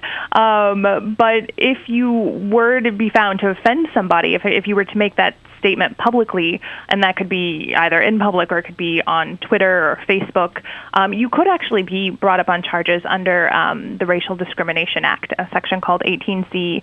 And they actually do a pretty good job of trying to rather than put you in prison or fine you, having some sort of mediation so that you can make things right with the person who you've offended. But you could end up being at least fined for an act like that. And meanwhile, here in America, we just saw the passing of Fred Phelps from the Westboro Baptist Church, who made a career out of this type of language. That's right. And that the Supreme Court, all of the lower courts said that he couldn't do it, but the Supreme Court came out and said he absolutely has this right to be hateful and bigoted and protest funerals and all of these things, because we all have that right, and so we can't restrict it based on the content of the things. So we should have sent him. We should have sent him to Australia. Yeah, exactly. That's right. It is a fascinating statement by the Australian Attorney General. People do have the right to be bigots. And sadly, they do. They do. Yeah. Yeah. And I think we don't want to take that right away. We've been talking a lot this morning, Nicole, about the Supreme Court's decision yesterday on campaign finance spending, but last week they heard arguments on another very important case that you've been writing about, the Hobby Lobby case. I have to believe that the court's going to go along. This court will go along with the Hobby Lobby, what Hobby Lobby wants, which is to say that they do not have to provide contraception coverage in the health care that they provide to their employees. How do you read it?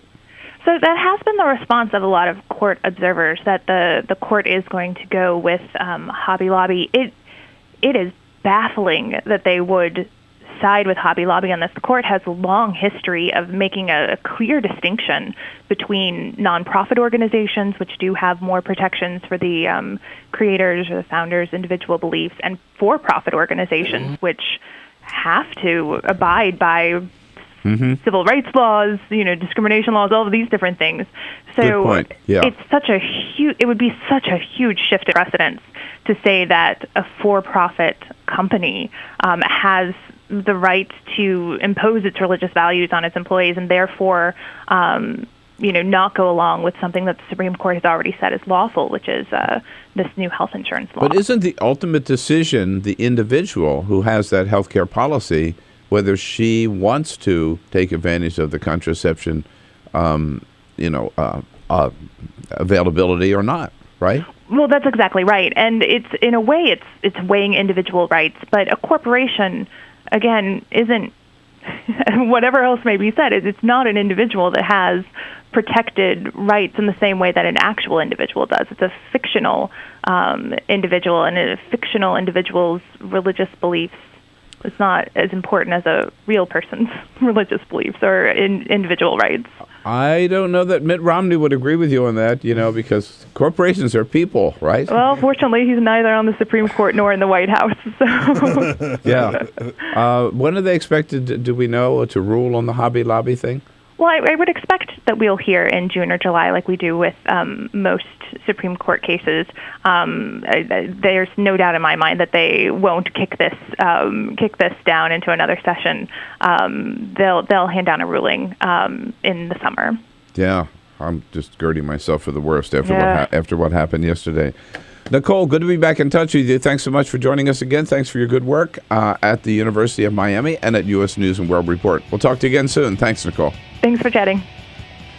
Here we go. When we come back, Elizabeth, just a little bit later, Elizabeth Wydra will be joining us to talk about yesterday's disastrous McCutcheon decision by the Supreme Court.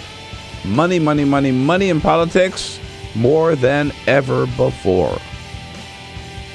So this is my computer. This is your computer. Let's go on the internet. Let's go. Click it. Yes. Okay.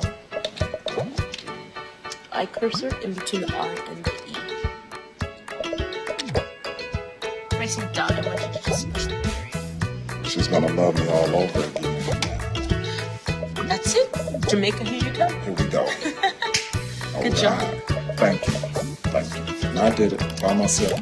Feel smarter. So, I'm kind of new here, but I've noticed a trend.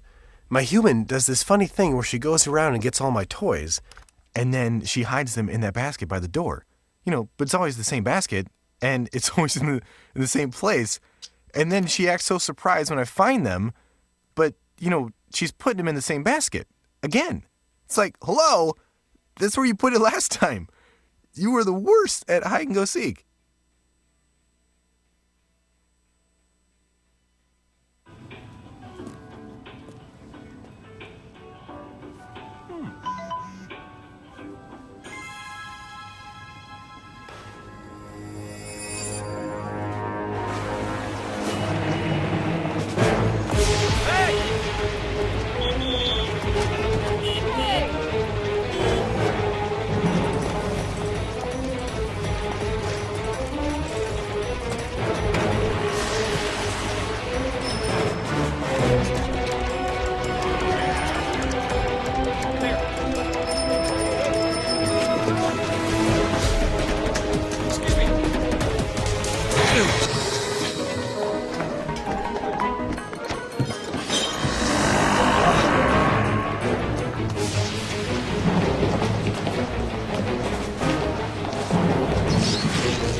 So, same time next week? Well, of course. Put away a few bucks, feel like $1 million. For free tips to help you save, go to Feed the Pig.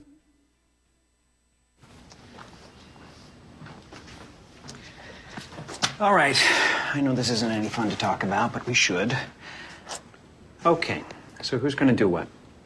I'll pack the dead batteries. Great. I'll only put what I don't need into a duffel bag. Perfect. That's totally unhelpful. No problem. Meanwhile, I will try to comfort everyone by speaking in a calm voice. And I'll try to get the generator going without any gas. Oh, let's not forget the cell phones, which probably won't work. Right. And who is going to handle supplies? I can forget to do a list for us. Thanks, pal.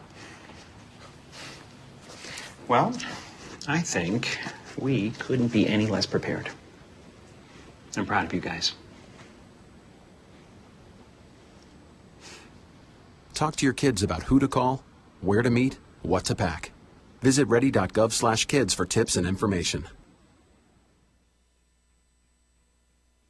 Hey, thanks for stopping by. I followed your character since the first episode. I'm a big fan. Big fan. Thank you. And listen, your storyline, it makes for incredible TV drama. Thing is, your drug use is very adult content. Too adult for the kids. So I'm gonna have to block you. Oh, man. Yeah. Well, have a good one. You're a nice lady.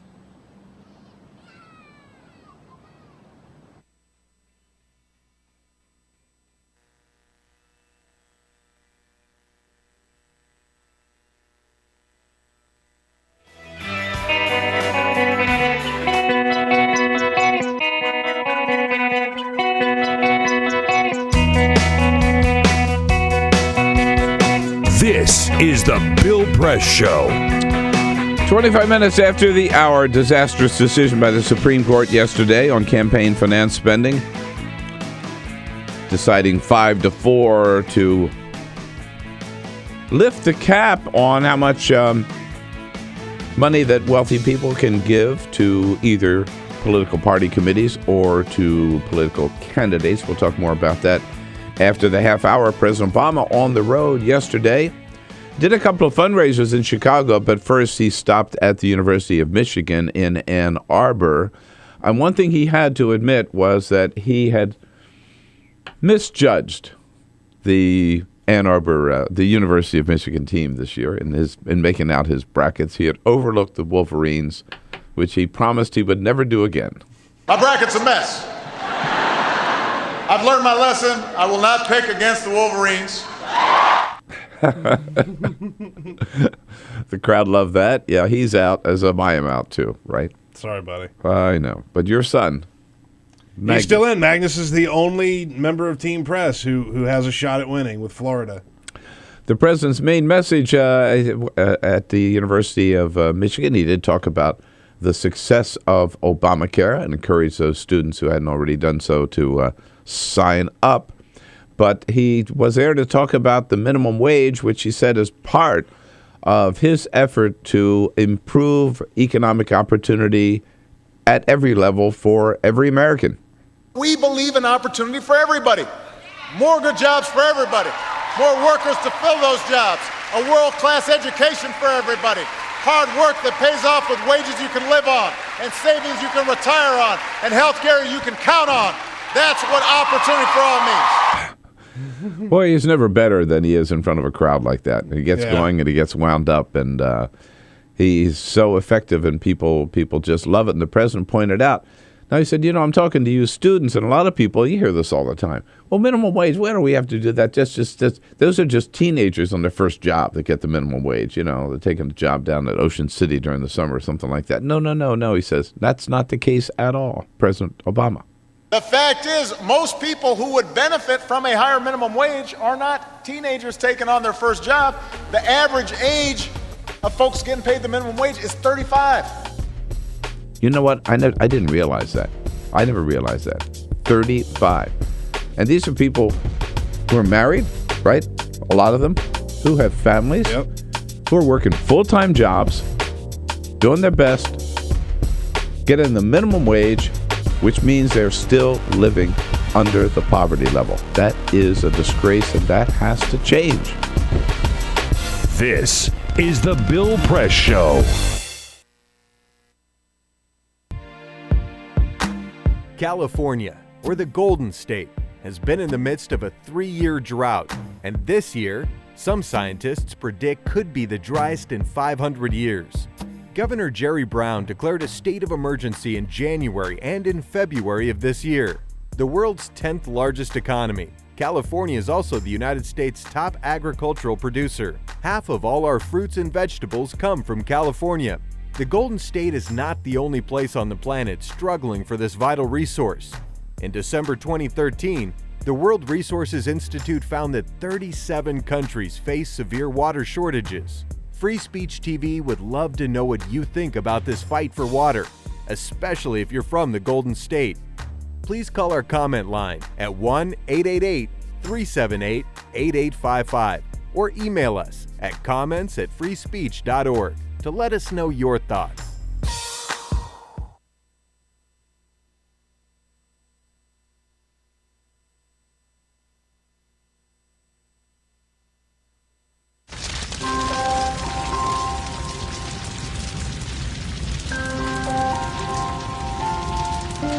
A single ember that escapes from a wildfire can travel more than a mile. That single ember can ignite and destroy your home or even your community. You can't control where that ember will land, only what happens when it does. Get Fire Adapted now at fireadapted.org. Columbine, Virginia Tech, Tucson, Aurora, Fort Hood, Oak Creek, Newtown. Newtown, Newtown. Newtown. How many more? How many more? How many more colleges? How many more classrooms? How many more movie theaters? How many more houses of faith? How many more shopping malls? How many more street corners? How many more? How many more? Enough. Enough. Enough. Enough. Demand a plan. Right now. As a mom. As a dad. As a friend. As a husband. As a wife. As an American. As an American. As an American. As a human being. For the children of Sandy Hook. Demand a plan. No more lists of names. It's not too soon. It's too late. Now is the time. Before we all know someone who loved someone on that list. No more lists. No more. Who they might have been. No more. If we had just done something yesterday. It's time. We can do better than this. We can do better than this. It's time. It's time. It's time for our leaders to act. Demand a plan. Right now. Right now. You! Demand it! Enough. Enough. Enough. Enough.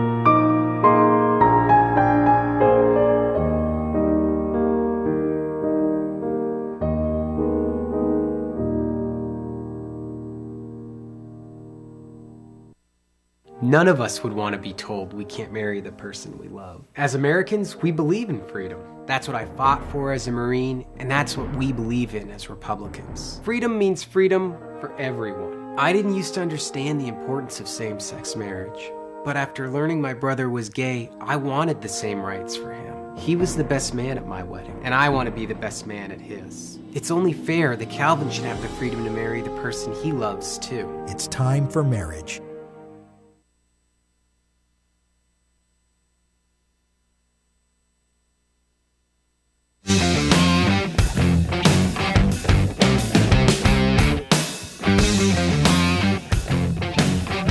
On your radio, on TV, and online. This is The Bill Press Show. 33 minutes after the hour now here on Thursday, April 3rd, The Bill Press Show. Coming to you live from Washington, D.C. We're just down the street from the United States Capitol building and just down the street from the Supreme Court, where yesterday, in a decision called the McCutcheon decision, the Supreme Court basically lifted the limits on campaign contributions for the wealthiest of Americans. In his dissent, Justice Stephen Breyer, for speaking from the bench, which is very unusual for justices to do, said if you thought that Citizens United opened the door to unlimited campaign contributions, that this ruling will open the floodgates. Elizabeth Wydra is our go-to expert on the Supreme Court. She's chief counsel for the Constitutional Accountability Center, joining us on our news line this morning. Hello, Elizabeth. Good to have you with us.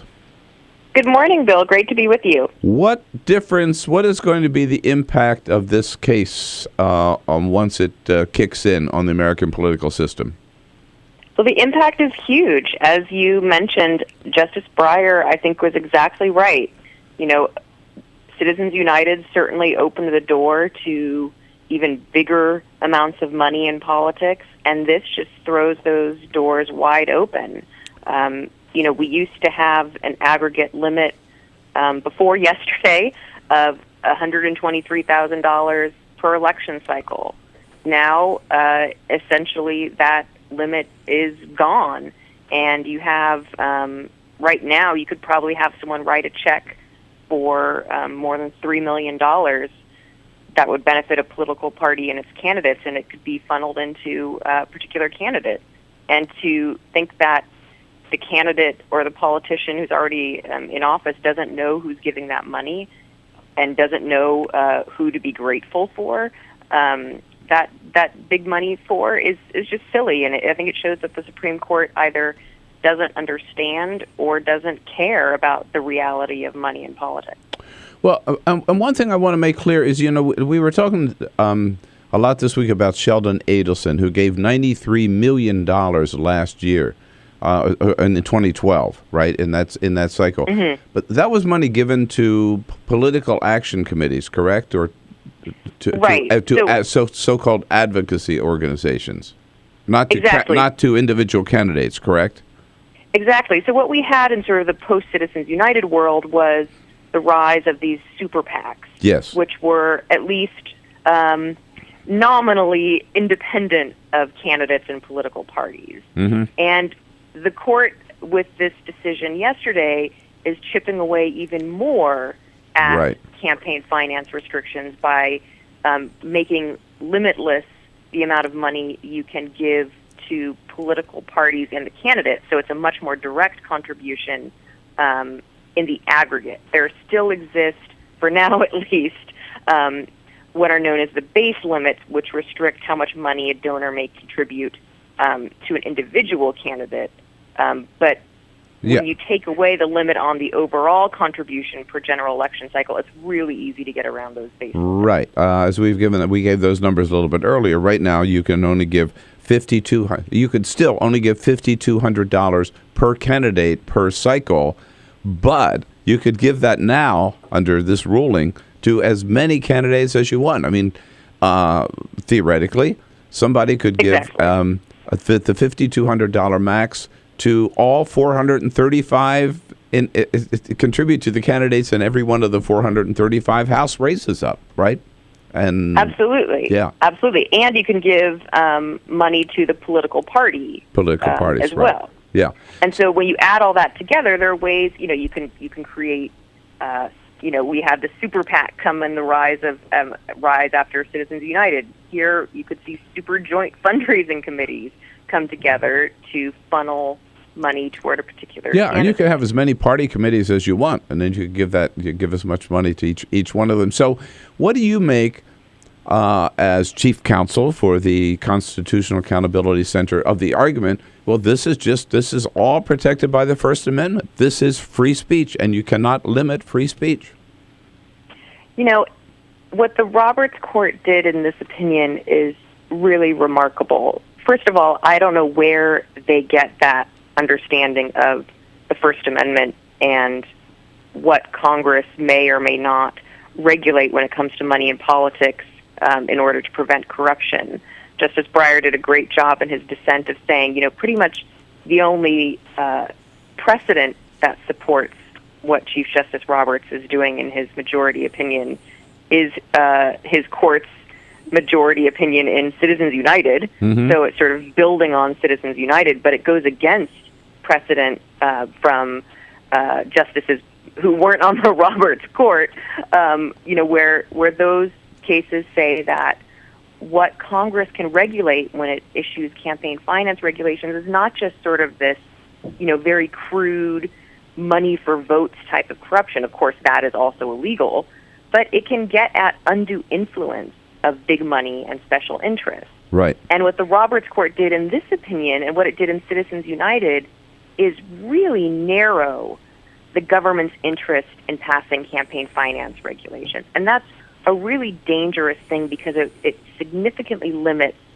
how Congress can legislate to prevent undue influence of big money donors and special interests. Well, it also sorry. No, go ahead. I was just going to say, I have always had a problem with this equating money, writing checks with free speech. I mean, I'm not a lawyer. I'm certainly not a constitutional lawyer, right? But under the Constitution, it seems to me, we all have the same capacity to exercise our freedom of speech and talk and give whatever opinions we want, right? But under the First Amendment, we don't have the same capacity to write big checks. So how can people say one equals the other? I don't get it. Well, and the framers specifically were interested in creating a system of government that was dependent on the people alone. Those were the words actually used by our framers. And they wanted it to be not for the rich more than the poor. And what the Roberts Court is doing in its campaign finance regulations is saying, actually, it's fine to have a government that's more for the rich than for everyday Americans. And that absolutely has no basis in the Constitution or in the original meaning of the Constitution when you look to what the framers thought they were doing when they set up our system of democracy. But this is John Roberts' agenda, isn't it? I mean, starting with Citizens United and the way that came about and now followed up by this decision, I mean, he really wants to undermine any limit. Even Buckley v. Vallejo, where that first money is free speech ruling or idea came, they kept the limits on contributions, right? Because they recognized the problem. Absolutely. Absolutely. And, it does appear that the Roberts Court conservative majority is bent on dismantling any system of campaign finance regulation we have. And, it's a little, he puts into his opinions, and he does this a lot. I heard someone refer to Roberts' style as stealthily audacious, and I think that's a great description. He'll put in Congress can still do other things. It can require disclosure. It can put limits on transferring money from these joint fundraising committee to particular candidates. But putting aside the fact that getting Congress to do anything, is a difficult task. Right. Mm-hmm. That's not really the Supreme Court's job. It's not Chief Justice Roberts' job to say, if I were in Congress, I would pass this law because I think it's better. Their job on the Supreme Court is to look at whether or not this is constitutional. And if you look at the case law other than Citizens United, and I think you could make an argument even with Citizens United, then what Congress was doing with the aggregate contribution limits was squarely constitutional. So when are we going to get any change on the Supreme Court, Elizabeth? That's the only hope that I see, is getting a couple more votes on our side on the Supreme Court. I don't know. I mean, maybe Justice Scalia wants to go join Justice Souter up in New Hampshire in retirement. I don't know. Boy, I doubt that. I doubt it. He'll too. die with his boots on. Scalia will. Yeah. I think it's very frustrating, and I think what people who disagree with this ruling can do is make their voices heard. We saw demonstrations across the country yesterday where people went out and, said that they wanted elections, not auctions, when it comes to democracy. And focus, I think, the Supreme Court is generally not something that is very prominent in people's consciousness when they think about politics, because it really shouldn't be a very political body. But I think shining a light on what the court is doing and what the conservative majority of the Roberts Court is doing is incredibly important. And there are some reforms that even with this cramped understanding of what can be done to limit the improper influence of big money in politics, there are some reforms that can be passed. And so I think, trying to remain hopeful and optimistic is important to do, even with the Roberts Court continuing attempts to dismantle campaign finance research. I value your attempt to remain optimistic. I am very pessimistic this morning after this decision. Elizabeth Wydra, Constitutional Accountability Center. Thanks for joining us, Elizabeth. Always a pleasure. All right, it's at theusconstitution.org. Hey, friends, I'd love to know what you feel about this. How can this be good for democracy? You know what this means? Give us a call at 866-55-PRESS. Let's talk about it. This is Citizens United writ large. I mean, as Justice Breyer said, Citizens United opened the door. This opens the floodgates. What this means, two things. There will be more money in politics, and the rich will have even more power over the political system, more control than they have ever had before. How is this good for democracy? 866-55-PRESS right here on The Bill Press Show. This is The Bill Press Show.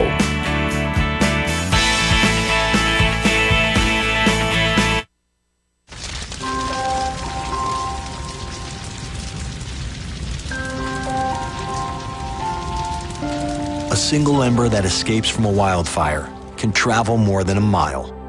That single ember can ignite and destroy your home or even your community. You can't control where that ember will land, only what happens when it does. Get Fire Adapted now at fireadapted.org. Columbine, Virginia Tech, Tucson, Aurora, Fort Hood, Oak Creek, Newtown. Newtown, Newtown. Newtown. How many more? How many more? How many more colleges? How many more classrooms? How many more movie theaters? How many more houses of faith? How many more shopping malls? How many more street corners? How many more? How many more? Enough. Enough. Enough. Enough. Demand a plan. Right now. As a mom. As a dad. As a friend. As a husband. As a wife. As an American. As an American. As an American. As a human being. For the children of Sandy Hook. Demand a plan. No more lists of names. It's not too soon. It's too late. Now is the time. Before we all know someone who loved someone on that list. No more lists. No more. Who they might have been. No more. If we had just done something yesterday. It's time. We can do better than this. We can do better than this. It's time. It's time. It's time for our leaders to act. Demand a plan. Right now. Right now. You! Demand it! Enough. Enough. Enough. Enough.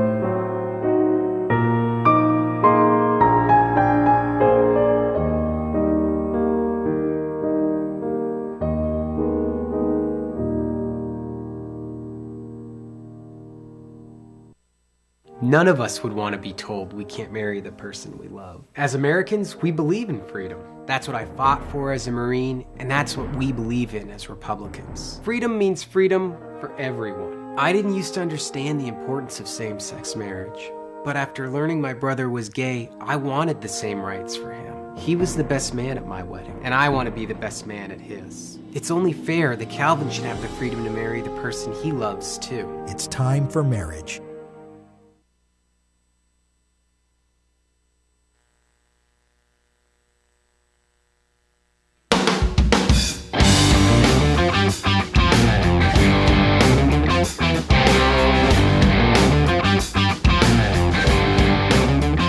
On your radio, on TV, and online. This is the Bill Press Show.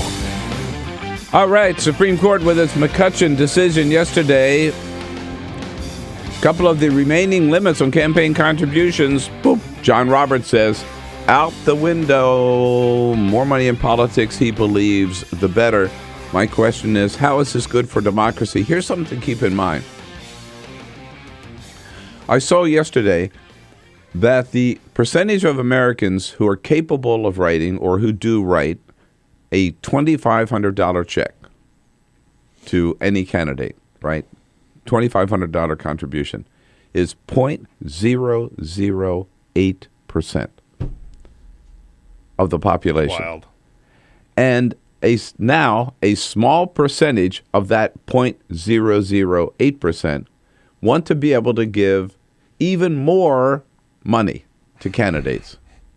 So we're down to like 0.00008%.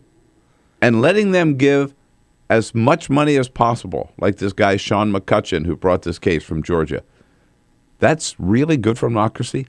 That's the people that John Roberts is helping with this bill. And do you think really that that's what James Madison and Thomas Jefferson and John Adams were thinking about when they wrote the First Amendment? This is outrageous. Monty is out in Lebanon, Missouri. Hi, Monty. Good morning. Good morning, Bill. What do you think? I agree with Elizabeth. John Roberts is doing things that the legislation branch should be doing, but everybody needs to understand that the Supreme Court has no rules or regulations they have to go by. They're the only court in the land that doesn't have any standards they have to go by. That's an excellent point. You're absolutely right. Yep. And if you look at where all these other previous judges that voted against this, where they come from the corporate world. Mm-hmm. Well, I say, let's just go ahead and get ahead of the curve. Let's just go ahead and back the dump trucks up to the Supreme Court and just go ahead and get our influence in there to the Supreme Court. Because to me, the corporations now got a second bite of the apple. They get to use their money because they're a person at that, but then each individual person gets to go vote in that corporation. Now, Absolutely. Excellent point, Monty. Excellent point. And I think you summed up what John Roberts is all about and who he's there to represent very, very well out in Chicago on WCPT. Hello, Jim. Good morning. Good morning, Bill. Everybody is missing the silver lining in the McCutcheon ruling. Okay. The silver lining is we don't have to spend money on elections anymore. We can just put the office on eBay. Yeah, I know.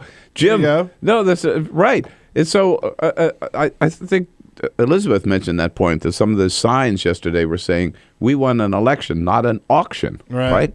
Yeah. It's true. Free speech is you get what you pay for. Yeah, exactly. That's what that means. And Jim, I appreciate the call very much. Excellent point. And I mentioned this earlier, but in his decision, Roberts just reeking with hypocrisy. Okay, in his opinion, the majority opinion, John Roberts wrote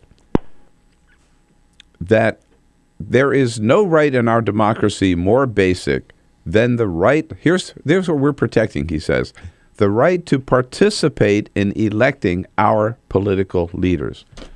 Well, most Americans, the vast majority of Americans do not participate in electing our political leaders by writing political checks. Most of us participate in electing our political leaders by voting. Yet this Roberts court would restrict people's right to vote. They gutted the Voting Rights Act, but they're opening the flood doors for people who write political checks. They don't get it. And again, we're down to a minuscule percentage of Americans. In my experience, and I've got a lot of it in politics, chairman of the California Democratic Party, largest state, largest political party in the country, and I was head of it for 3 years. I know a lot of these very, very wealthy donors. They're great Americans. They really believe in the system. They write big checks, as big as they could, to candidates. In all of my experience raising money in politics, not one of these donors has ever said to me, I wish I could give all the money I want. You know what they say to me? I'm really glad that there are some limits, so it gives me an excuse to say no to some candidates. Yeah, I'm generous. I'll give as much as I can, but none of them have ever said to me, open up the window. Let me give an unlimited amount of money. I just want to give. No, it's just like this idiot, Sean McCutcheon in Georgia. So I don't know who John Roberts thinks he's helping with this decision, or Scalia, or the others who voted for it, right? Clarence Thomas, the expected ones. Anthony Kennedy's a big disappointment here. But who do they think they're helping? I'll tell you one thing, they're not helping the American people, and they're not helping our democracy. This is the Bill Press Show.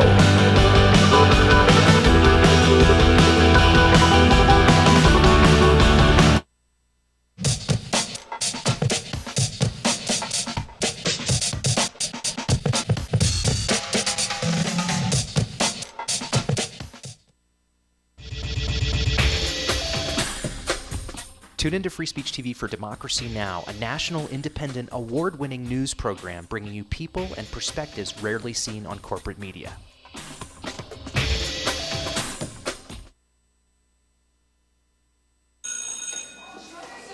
Don't look at me. Your hair's a bit frizzy today. Aww, you should pick that up. Oh, you're such a dork. Loser. Here, let me help you with that. Oops. Every day, kids witness bullying. Oh, look! Your crush is looking at you. Poor you. They want to help, but don't know how. See, no one here's gonna help you, because no one Teach your kids how to be more than a bystander. Visit stopbullying.gov. If you drive buzzed, it could cost you around $10,000. You'll face major legal fees, major fines, and steep insurance penalties. You could lose everything. Nothing kills a buzz like getting pulled over for buzz driving, because buzz driving is drunk driving. When some people struggle with their mortgage payments, they become frozen, petrified. Not knowing what to do, they do nothing. But the people who take action are far more likely to get the most positive outcome. Making home affordable is a free government program. Call now to talk one-on-one with a housing expert about the options that are right for you. Real help, real answers, right now.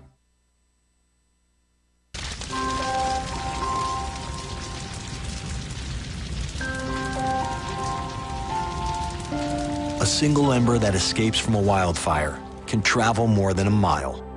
That single ember can ignite and destroy your home or even your community. You can't control where that ember will land, only what happens when it does. Get Fire Adapted now at fireadapted.org.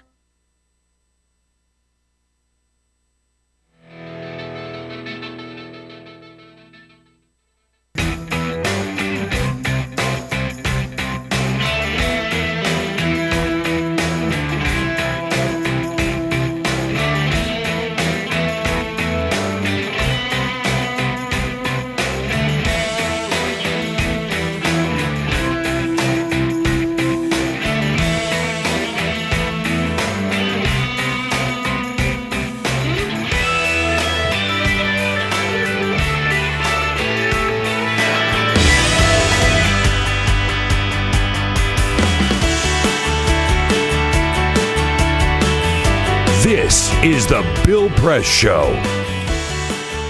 President Obama with a busy day at the White House today. He and the Vice President get the daily briefing at 10:30 this morning. They'll have their weekly lunch. And then later in the afternoon, the President and the First Lady will welcome the 2014 U.S. Olympic and Paralympic teams to the White House in the East Room of the White House. He is signing a piece of legislation, the Kids First Research Act, this afternoon, and then meeting with congressional leadership from both parties this evening.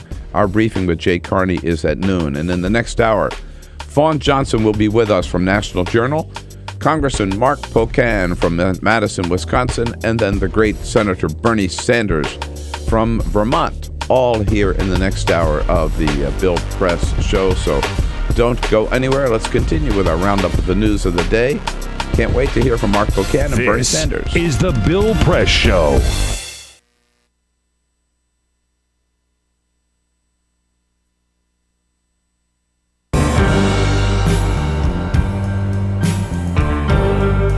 I'm a Piston fan.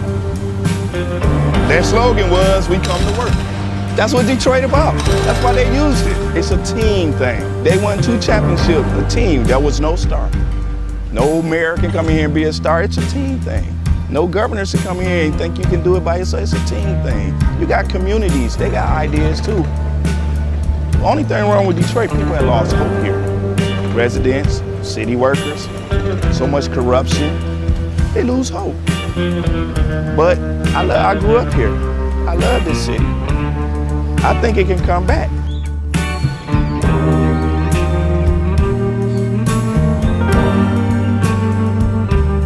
I've been working for the city 24 and a half years. Within the last 10 years, we took 4 pay cuts and then an additional 10% wage cut. I've lost a home. When you take all of the decisions out of the city of Detroit, all of us, then what do you have? Exactly what we got. A lot of problems.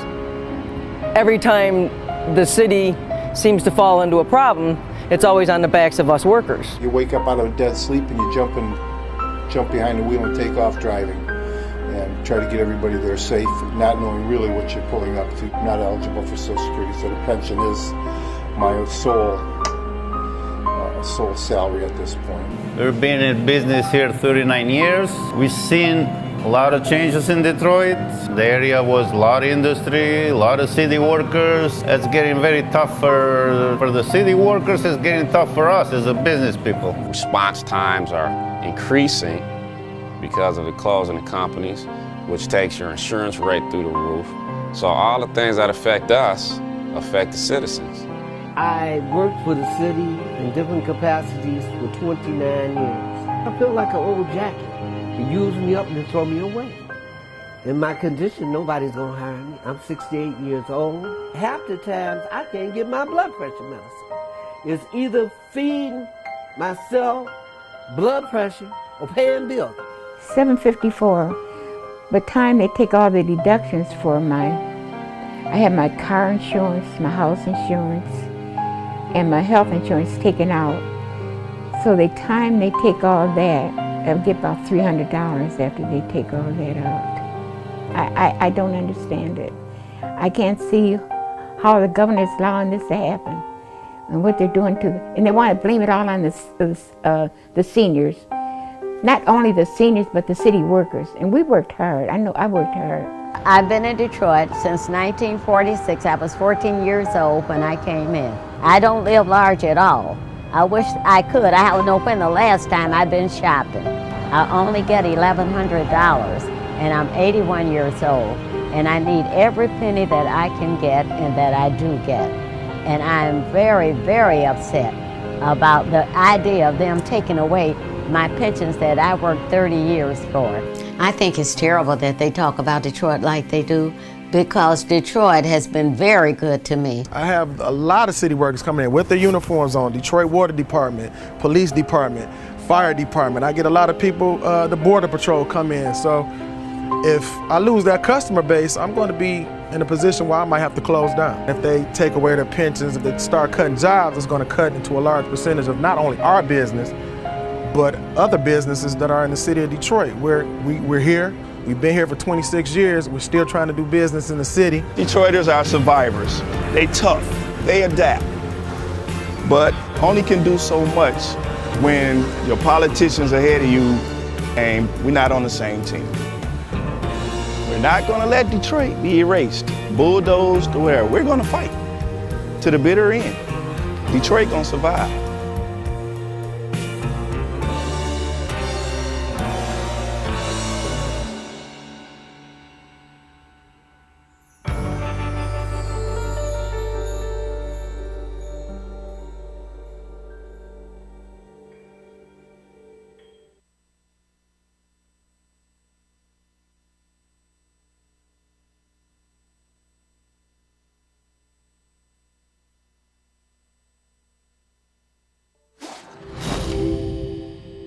In the early 20th century, the war to end all wars didn't end war at all. It stoked the fires of change. A traumatized world was ripe for change. The world was ready for modernism. Modernists wanted to forget history, or at least reinterpret it. More than just a style, modernism applied to virtually all forms of creative expression. Innovative artists like Picasso, Escher, Dali, they all started looking at their world differently. Other artists tried painting light itself. These were the Impressionists. Surrealists went a bit further. We had entered the age of the isms. Cubism, symbolism, futurism, constructivism. All these new modern ways of looking at the world blew people away. When it came to architecture, modernists were intrigued by emerging technology. Concrete, glass and steel featured heavily in their buildings. Modernists believed that they could design a better society. Ornamental indulgence was considered a frivolous waste of effort. They thought function should always dictate form, and that mankind's intelligence, creativity and capability for radical thinking should be celebrated. Take the Russian inventor Georgy Krutikov. He suggested an idea for a city held aloft by electrical currents. This at a time when there was barely enough wattage to keep the lights on. Not everything they designed was a resounding success. But you could argue modernism was the single most influential movement of the 20th century. From house music to housewares, tables and chairs to graphic design, all have been created by the aesthetics and ideas of modernism.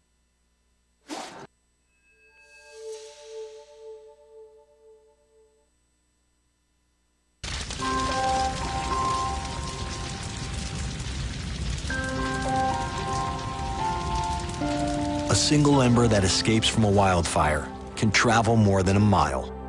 That single ember can ignite and destroy your home or even your community.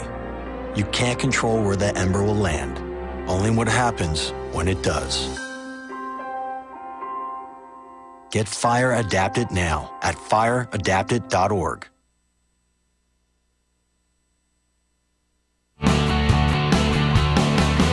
Broadcasting around the nation, on your radio, on your TV, and online.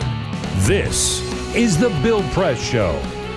If you like money in politics, you will love yesterday's Supreme Court decision, more money than ever before. Good morning, everybody. Thursday, April 3rd.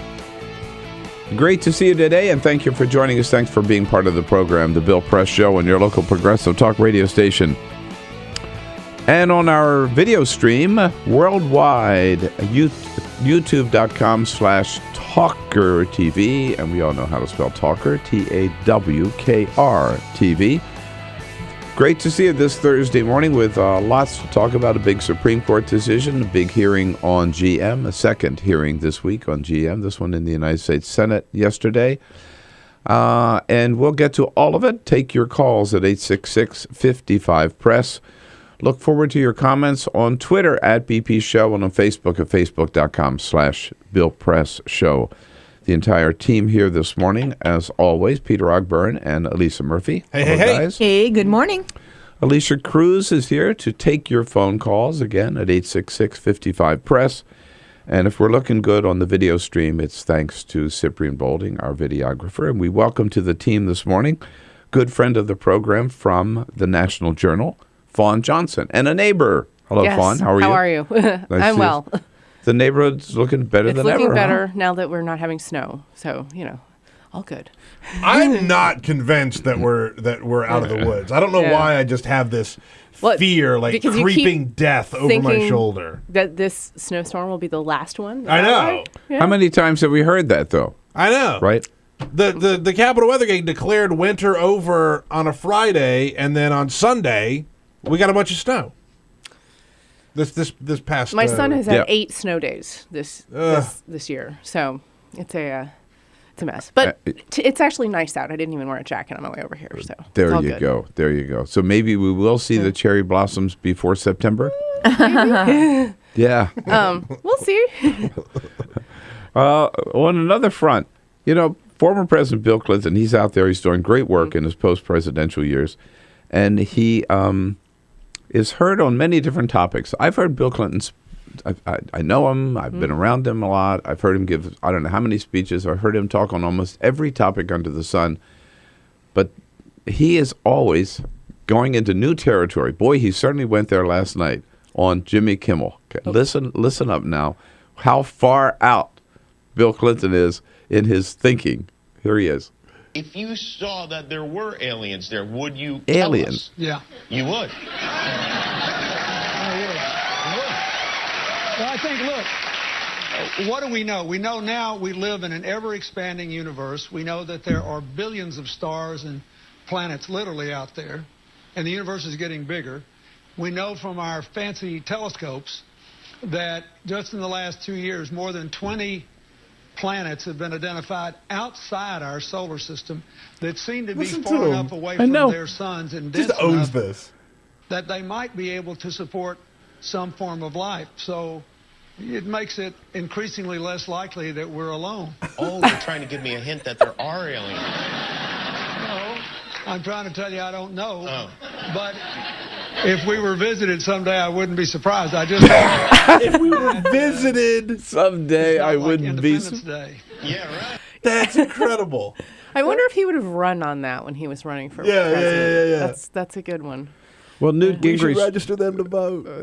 Newt Gingrich tried to run on the moon colonies. That's right.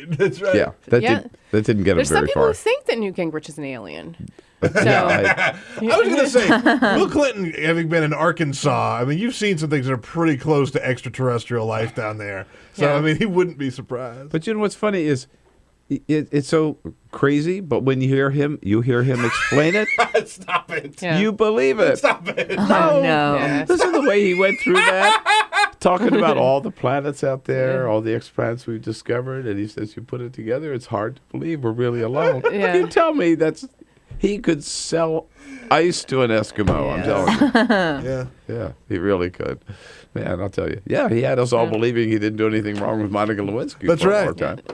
Well, He didn't I don't have- know anybody didn't believe. I mean, He didn't come have on. me believing it, but a lot of Yeah. Americans believed it for a while at any rate. Fawn Johnson with us here for the first half hour, and then we'll be joined by Congressman Mark Pocan from Madison, Wisconsin, and then Bernie Sanders, Senator Bernie Sanders from Vermont. But first, this is the Full Court Press. Peter, what Yes, do you got? indeed. Just a couple of other stories making news. We start in the NBA, where we give congratulations to the Washington Wizards. Right here at home. Beat the Boston Celtics last night, 118-92. That means they are going to the playoffs. It's the first time that they've been in the playoffs since 2008. So we will see how they end up. Meanwhile, the best team in the NBA, the San Antonio Spurs, last night. You had to get that in. They won their 19th straight game. That is a franchise record, and that is the 7th longest single season streak in NBA history. They beat up on the Warriors last night. Final score was 111-90. Whoa. So it was a good day for Washington yesterday. Yeah. The Wizards won, and the Nats won again. Did you see that Gio Gonzalez got Yes. an inside the park home run? Homer. Yeah. His Hit a I think homer. it's his third home run in 3 consecutive seasons No with kidding. the Nationals. Yeah. Is that Pitchers, right?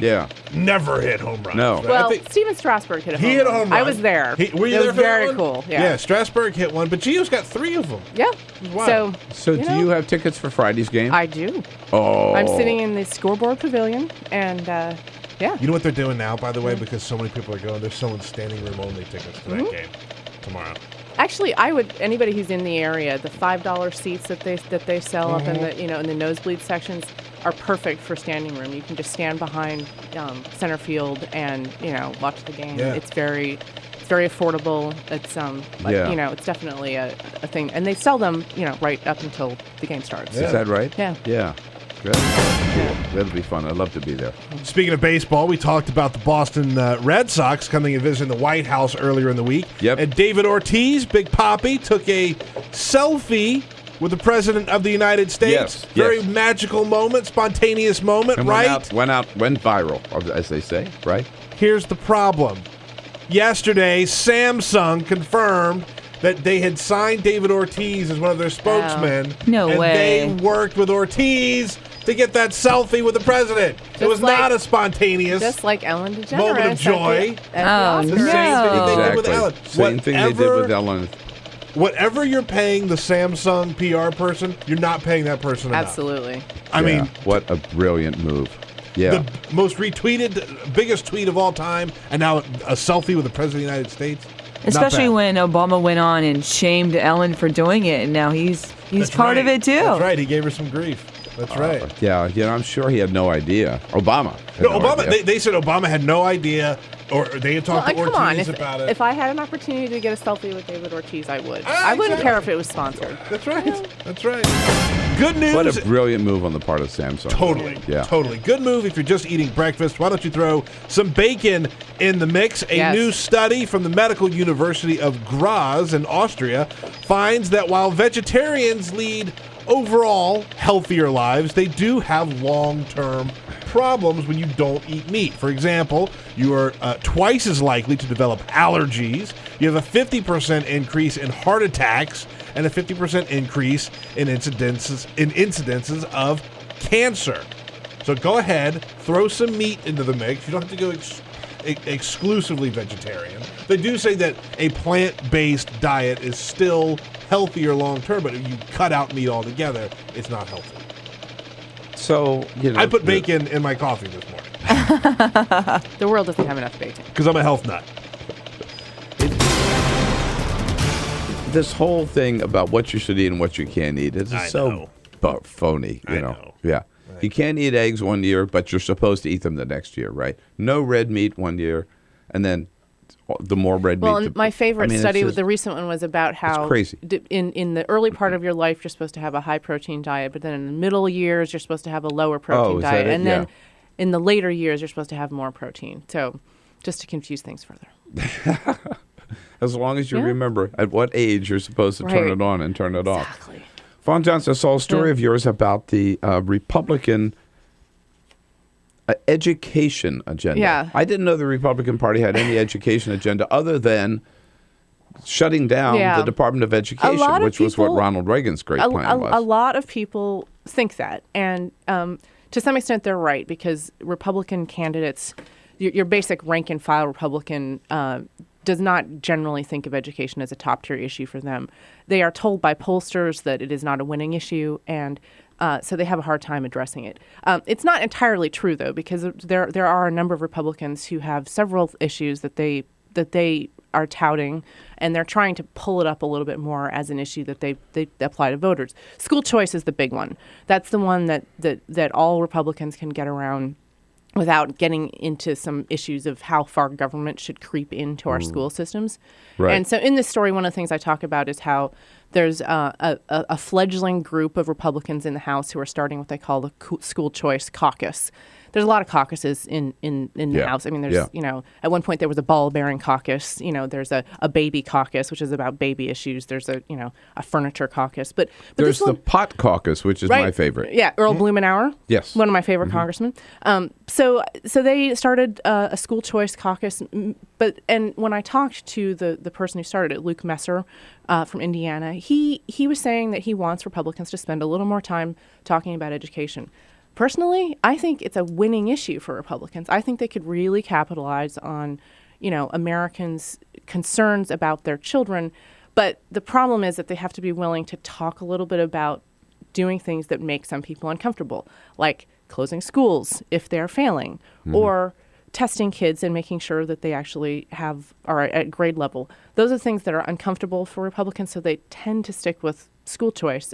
But I still think school choice could be a winner for them. I mean, that's something that a lot of people support. What I hear from Republicans is, first of all, education reform usually implies or demands some spending, right? Some money. Correct. And then you always Yeah. get back, oh, no, it's not just money alone. Money's not the answer. Money's not the answer. Because they don't want to spend money.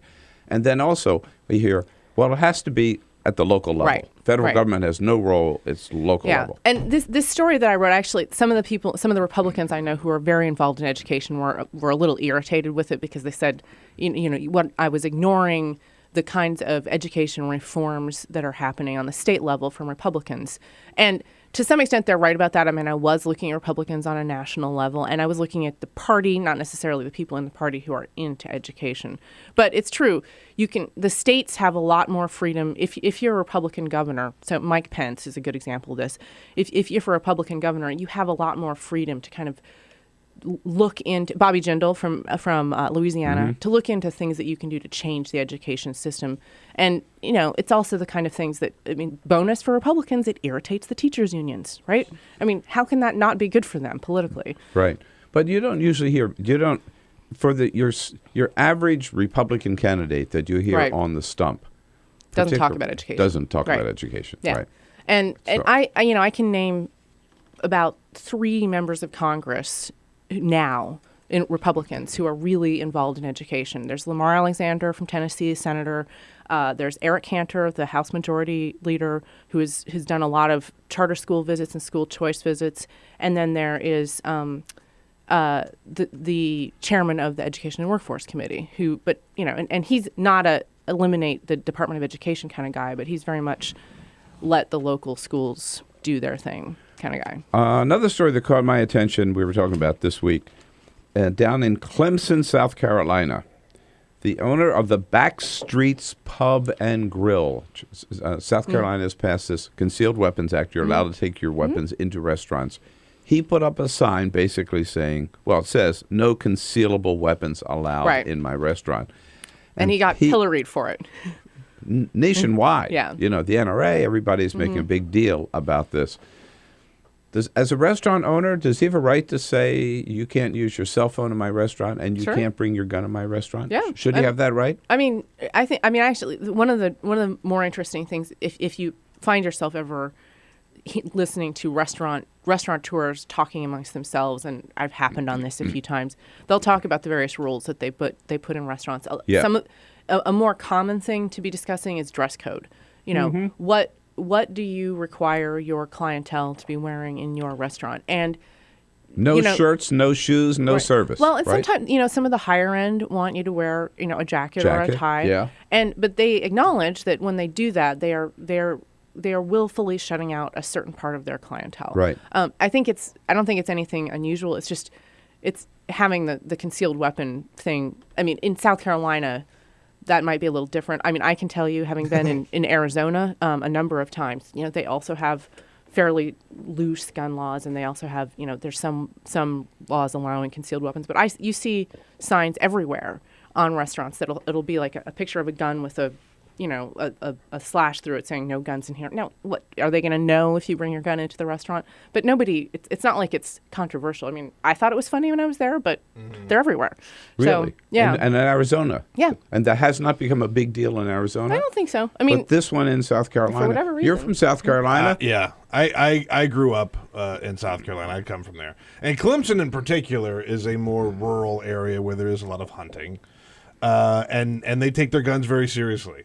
Yeah, but these are concealed weapons. These are not hunting rifles. I understand that, and I'm not trying to say that's. Yeah. I'm not trying to say it's the same thing. However, the gun culture among that crowd is not quite as sensitive as we're used to, right? Like they grew up around guns, and so I mean, I'm not surprised at the outrage. I got to tell you, Yeah. if I go to a restaurant, I don't want somebody sitting across from me smoking a cigarette, Right. talking on a cell phone, or playing with his gun, right? What? What's wrong with you? I'm all. You're so unreasonable. I know. Join the conversation here with Fawn Johnson, 866-55-PRESS on the Bill Press Show Thursday morning. This is the Bill Press Show.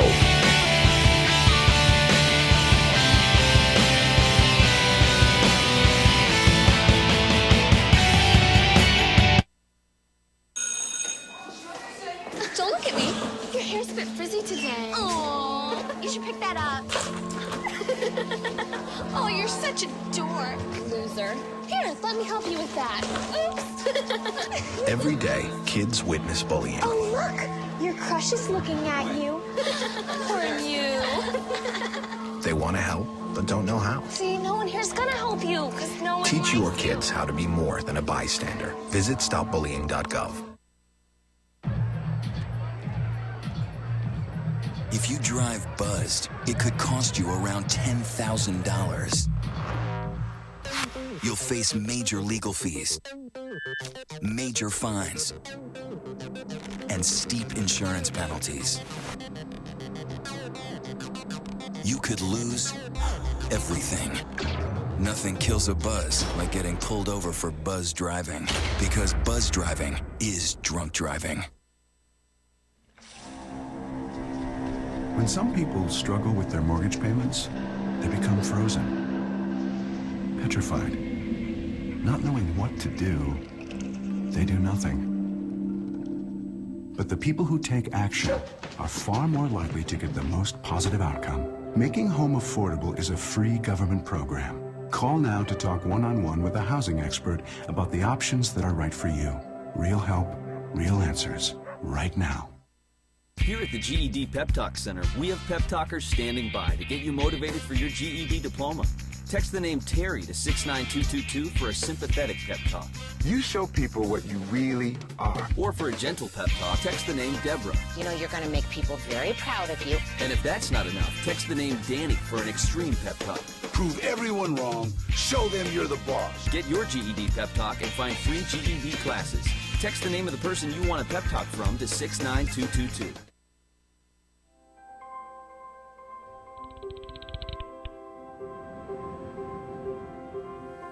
Did you see the world differently?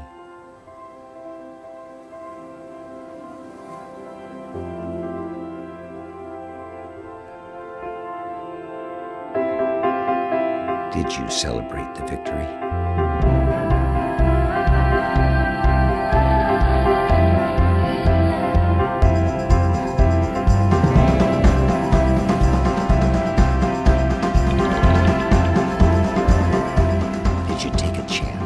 So today, I state clearly and with conviction America's commitment to seek the peace and security of a world without nuclear weapons. Did you stand up against our greatest threat?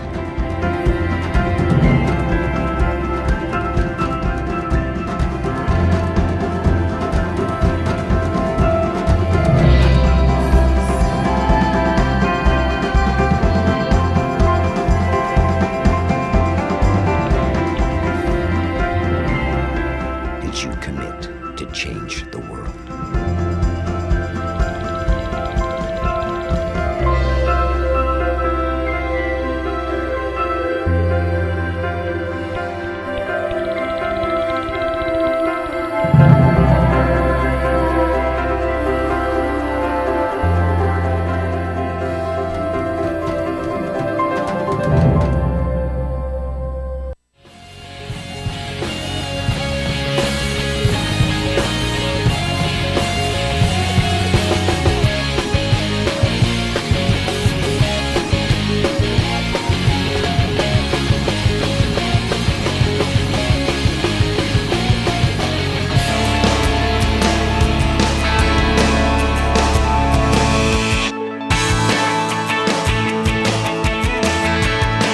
This is the Bill Press Show. 26 minutes after the hour, Congressman Mark Pocan from Wisconsin joining us in the next half hour, along with Senator Bernie Sanders from Vermont. How's that for a liberal lineup? Yeah, that's going to be good. Back to back here. Fawn Johnson, Mary Barra from General Motors on the hot seat. How many ways can you say I'm sorry? Yeah, right. That was her job this week. And she had to do it in For front of the hours. house. You know what got me yesterday is watching the video. The people that beat up on her the most, it seems, to those hearings were the women. Yeah. And maybe they planned it that way because they didn't want to look like men beating up on a woman CEO. But like Barbara Boxer, Claire McCaskill went after her. Well, yeah. And Barbara Boxer and Claire McCaskill are not, they're not always nice people. So I think, there's no reason. I mean, that's the reason why they are where they are. I mean, I say that with all due respect. But, they beat up on her pretty good. And does she survive this? Is she going to be made the scapegoat for this? That's a really good question. I mean, it seems it's hard for her to be made the scapegoat with any real credibility because she just came on. I mean, she's been at GM her whole career. So there's but had something nothing there. to do with this design. If she winds up resigning over this, I think I don't know, but it would seem to me to be kind of a hollow gesture. We'll see what happens. I mean, this could drag on for years. Yeah. Just as a point of comparison, Toyota settled 2 years ago. $1.1 billion. Wow. Let's see what GM has to pay. This Fawn, thanks so much is for coming the Bill in. Press Show. So this is my computer. This is your computer. Let's go on the internet. Let's go. Click it. Yes. Okay. I cursor in between the R and the E. When I say dot, I want you to just push the period. She's gonna love me all over again. That's it. Jamaica, here you go. Here we go. Good job. Thank you. Thank you. And I did it by myself. Feel smarter. So, I'm kind of new here, but I've noticed a trend. My human does this funny thing where she goes around and gets all my toys, and then she hides them in that basket by the door. But it's always the same basket, and it's always in the same place. And then she acts so surprised when I find them, but, she's putting them in the same basket. Again. It's like, hello, that's where you put it last time. You were the worst at hide and go seek.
Same time next week?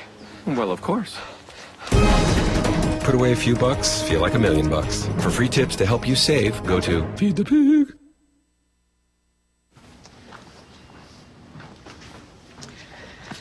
All right. I know this isn't any fun to talk about, but we should. Okay. So who's going to do what? I'll pack the dead batteries. Great. I'll only put what I don't need into a duffel bag. Perfect. That's totally unhelpful. No problem. Meanwhile, I will try to comfort everyone by speaking in a calm voice. And I'll try to get the generator going without any gas. Oh, let's not forget the cell phones, which probably won't work. Right. And who is going to handle supplies? I can forget to do a list for us. Thanks, pal. Well, I think we couldn't be any less prepared. I'm proud of you guys. Talk to your kids about who to call, where to meet, what to pack. Visit ready.gov/kids for tips and information. Hey, thanks for stopping by. You know, I followed your character since the first episode. I'm a big fan. Big fan. Thank you. And listen, your storyline, it makes for incredible TV drama. Thing is, your drug use is very adult content. Too adult for the kids. So I'm gonna have to block you. Oh, man. Yeah. Well, have a good one. You're a nice lady.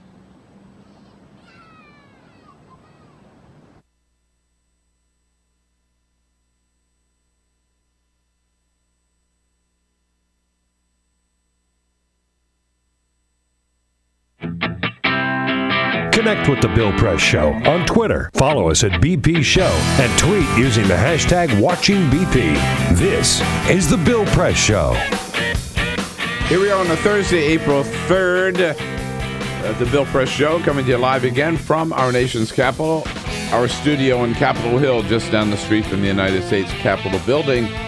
And looking to stop by on his way to work this morning. Good to welcome back one of our favorites, one of our leading progressives in the United States House of Representatives, Congressman Mark Pocan from the 2nd District of Wisconsin, which includes the great city of Madison.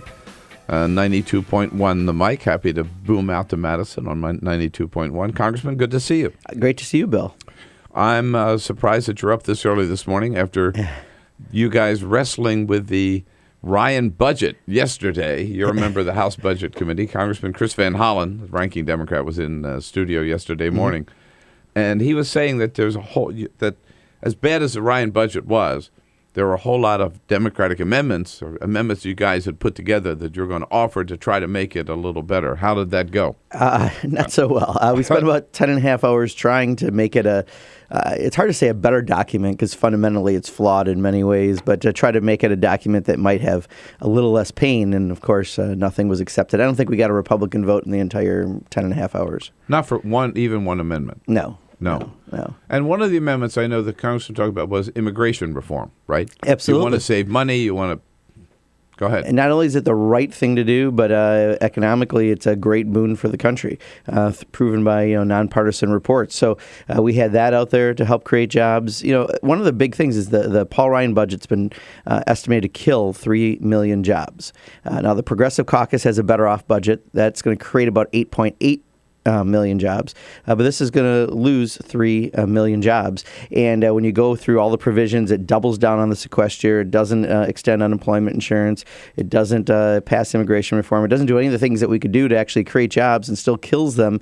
And all at the same time, it lowers the top rate to 25% so that the rich still get richer. At one point, Paul Ryan described it as a win-win budget. Yes, I agree. It's a win for the 1% and it's a win for the second percentile. But the rest of us kind of get shafted. Right. And so the immigration reform was shot down as well. What are the key points of the Ryan budget? We've heard it does repeal Obamacare.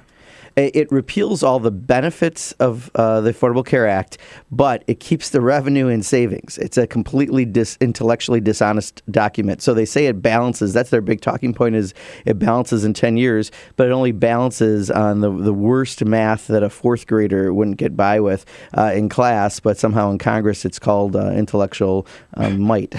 But if you get rid of the benefits, then you don't get the revenue. Well, exactly. Right? That's why it's an intellectually dishonest document. But it still uses the dollars just to make it balanced, to say we balanced it in 10 years. And they do this over year after year. And at some point, I'm waiting for even people within their party, besides people like Sarah Palin who didn't like the budget, but real people within their party to say, look, this isn't intellectually honest to keep putting this forward. Or it has a $125 billion cut to food stamps. Now, you remember we had a fight during the food stamp bill of $20 billion, then it went up to $39 billion. We wound up at $8 billion. This is $125 billion. It's not even in the realm of a possibility, and yet that's the numbers they use to make this thing balanced. But there wouldn't be anything left in the program if you got $125 billion. Oh, exactly, exactly. And Paul Ryan already, kind of separately is talking about his poverty initiatives that's got him in a lot of hot water because he sees getting rid of poverty programs as getting rid of poverty, which, of course, again, intellectually completely falls apart. And privatize Medicare. In the Ryan budget? Voucher system, absolutely. They'll try to argue why it's not a voucher system, but it's very clearly that. Again, they take where we take savings and put it into healthcare. They just take savings to reduce the deficit, and then you have less healthcare for everybody. And is this? I mean, is this really what the Republicans want to run on this year? I mean, is this their platform? This is, I think, in their heart of hearts, what they believe. Or they just hope nobody will notice what's in it. I think you're exactly right, Bill, because what we said is this is the crystal ball if they ever took the Senate. And if they ever took the presidency, this is what they would actually do. This would be devastating to the middle class and those aspiring to be in the middle class, devastating to students, to small business owners, go down the list, senior citizens. This is their roadmap. So we should look at this far more closely, even though we know the document's not going to be real because of the Senate and the president, and it's not real because the numbers don't mathematically work out. But this is what they really believe in and what they really want to accomplish, and that's a pretty scary document. Yeah, boy. I'll say also just the fact again that Peter, you made this point earlier. I didn't hear a lot of Republicans stand up yesterday and say, "What a great budget we've got!" Right? Take a look at this budget, folks. You're going to love it. Yeah. They kind of slipped it out there and then walked away from it. Here it is. Bye. Well, they didn't even have a press conference. They kind of said, "Oh, what's that on the floor? Oh, that's the budget." Okay, that's how they introduced it. And that's what that smell is. Yeah, okay. Exactly. Yeah. So, if you're doing that, you don't have a lot to go on, and yet, I'm kind of surprised they still brought it out there. I just think that they really believe this stuff. That's the problem. And as much as they may not want to tout it during an election year, this is what happens if they take the Senate. This is what will happen. If they continue to hold the House, this is what will happen. That's why we got to pick up the seats in the House and hold the Senate. Now, we mentioned that the Ryan budget would repeal Obamacare. He released this the same day. I was down at the White House in the Rose Garden when the president announced that 7.1 million people had signed up by the deadline of March 31. And, of course, there are a couple of 100,000 that are still in line that are doing their paperwork now. So the number is going to be even higher. What does that mean to you about the future of Obamacare? To me, that's a tremendous success, right? Everything they said they were going to accomplish with it, they did, and then some. The problem is the Republicans are still going to point to some guy in Oklahoma whose rates went up, right? And that's going to be everything they talk about is some guy. It's always anecdotal. But 7.1 is a vice president say a pretty big BFD. Yeah, BFD. Thank you. It is radio. I got to be careful. It's a great success, and that's just signing into that. How about the state exchanges? How about the children who are staying on their parents' policies? Go down the list of all the other benefits, and suddenly expanded Medicaid. People really have, except of course in states like Wisconsin, where Scott Walker refuses to do what's right for his own constituents because he's too busy running for president. But we've got some real big successes. Do you think this will embolden Democrats now to stand up and say, Yeah, I voted for it, and I'm proud I voted for it. You know, I think we should. Those of us who don't, I think, are miscalculating the success that's out there. I've never had people call my office crying in before like they did when they called. I had several of these, again, not to govern by anecdote, but called up and said, I've never been able to get health care access before. I got stopped in the grocery store by someone who runs a daycare saying, I finally can now, I have health care. I'd never been able to have it before. All these years she's been taking care of, my neighbor's children. This is something that really significantly changes people's lives in a very positive way, and I think we should be very, very proud of that. Yeah, because I would hope that Democrats that this is an opportunity to flip the debate, and instead of being on the defensive about explaining why they still support it even though it has some flaws, is turning around to Republicans and say, no, you explain why you want to take away all these good things that so many millions of Americans are enjoying right now. Exactly. And they have no alternative. And let's put it this way. If you want health care access, you like Democrats. If you want a better done website, get a Republican. Right? That's a good way of putting it. The minimum wage, Congressman, you've been leading the charge, one of those leading the charge in the House to raise the minimum wage. The president talked about it yesterday at the University of Michigan. There's no doubt the American people are for it. I think the majority of Republicans are probably for it, except Republicans in your body of Congress. Right. I'm a small business owner. I've been since I had hair, 26 years, over half of my lifetime. And there are a lot of reasons why it's good to raise the minimum wage. First of all, we're way past where we should be. Right now, we would be at like $10.68 an hour if we kept up with inflation from 1968, something right around that figure. But two, this puts money immediately into the economy. Immediately, you have people who are able to buy things, and that stimulates the economy. So as a small business owner, I know that it has that rising tide effect and helps everyone out. And, to think that someone's going to get by on $15,000 is just not true. The real thing, and I had slides yesterday I brought up during the committee, is people think it's always a high school kid living at home with a little extra money. That's 12% of the people are under 20. Not even high school kids, but under 20. The rest are, the average age is 35. These are people who are head of households. Half of them, it's over half of their income. This is real money to real people, and it's time we give America a raise. I was stunned by that yesterday. I didn't know that until the president said it yesterday, the average age 35. Yeah. Because you always hear this, these are teenagers with their first jobs. But yeah. Exactly. Well, I hope you can beat some sense into your Tea Party Republicans in the House and get some action on that, Congressman. We'll take a quick break. When we come back, we've got a leading progressive here from the United States House of Representatives, the leading progressive from the United States Senate. Senator Bernie Sanders from Vermont joins me and Mark Pocan and you when we come back here on The Bill Press Show. This is The Bill Press Show.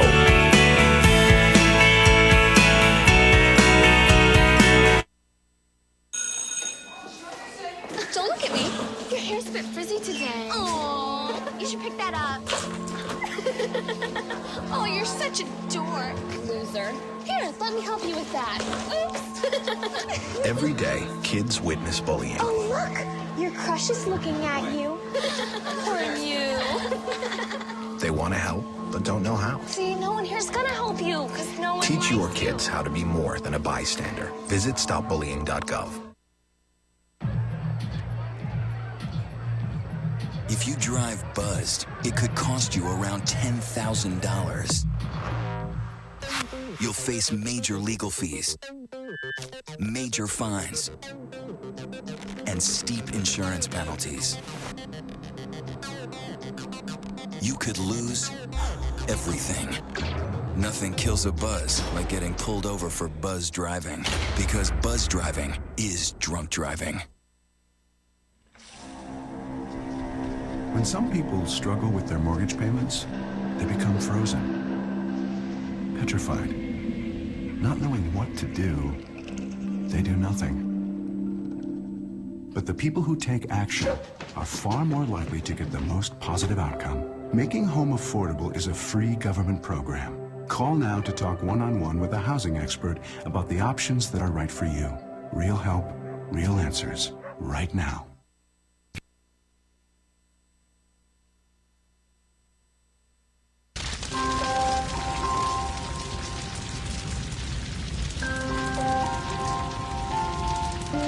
A single ember that escapes from a wildfire can travel more than a mile. That single ember can ignite and destroy your home or even your community. You can't control where that ember will land, only what happens when it does. Get Fire Adapted now at fireadapted.org.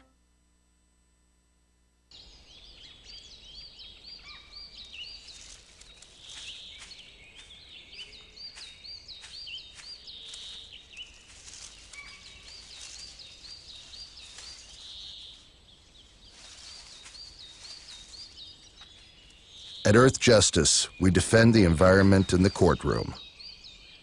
Join our fight. When you take a seat, you take a stand. Earth Justice, because the Earth needs a good lawyer.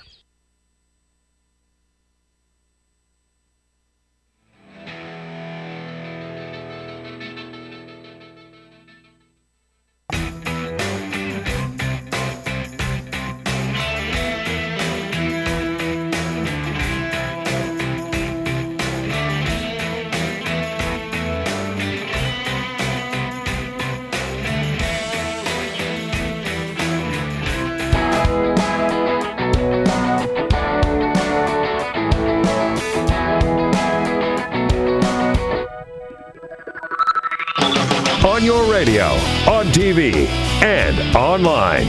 This is The Bill Press Show. 14 minutes before the top of the hour here on The Bill Press Show. This Thursday morning, the Supreme Court, in a disastrous decision yesterday, Justice Stephen Breyer said if Citizens United opened the doors, the McCutcheon ruling yesterday opens the floodgates for more money in politics. One of the first voices to speak out strongly to condemn that decision. Senator Bernie Sanders from Vermont, who joins us on our news line this morning and joins me in studio with Congressman Mark Pocan from Madison, Wisconsin. Senator Sanders, good morning. Good morning, Bill. By the way, I have to know, during the break, I learned that Mark Pocan lives in Vermont, Wisconsin, Senator. So I guess... Two great Vermont politicians. Exactly. Yeah, exactly. Well, Vermont is taking over. Yes. What do you see, Senator, so wrong about this Supreme Court decision yesterday? Well, it's all wrong, Bill. We live in a country today where we have more wealth and income inequality than any time in the modern history of America. And what's happening is the people who have the money are now using their billions to help elect right-wing candidates all over this country, who will make the rich even richer. And Citizens United has allowed folks like the Koch brothers, who are worth $80 billion, to spend hundreds and hundreds and hundreds of millions of dollars electing candidates who will pursue their right-wing agenda.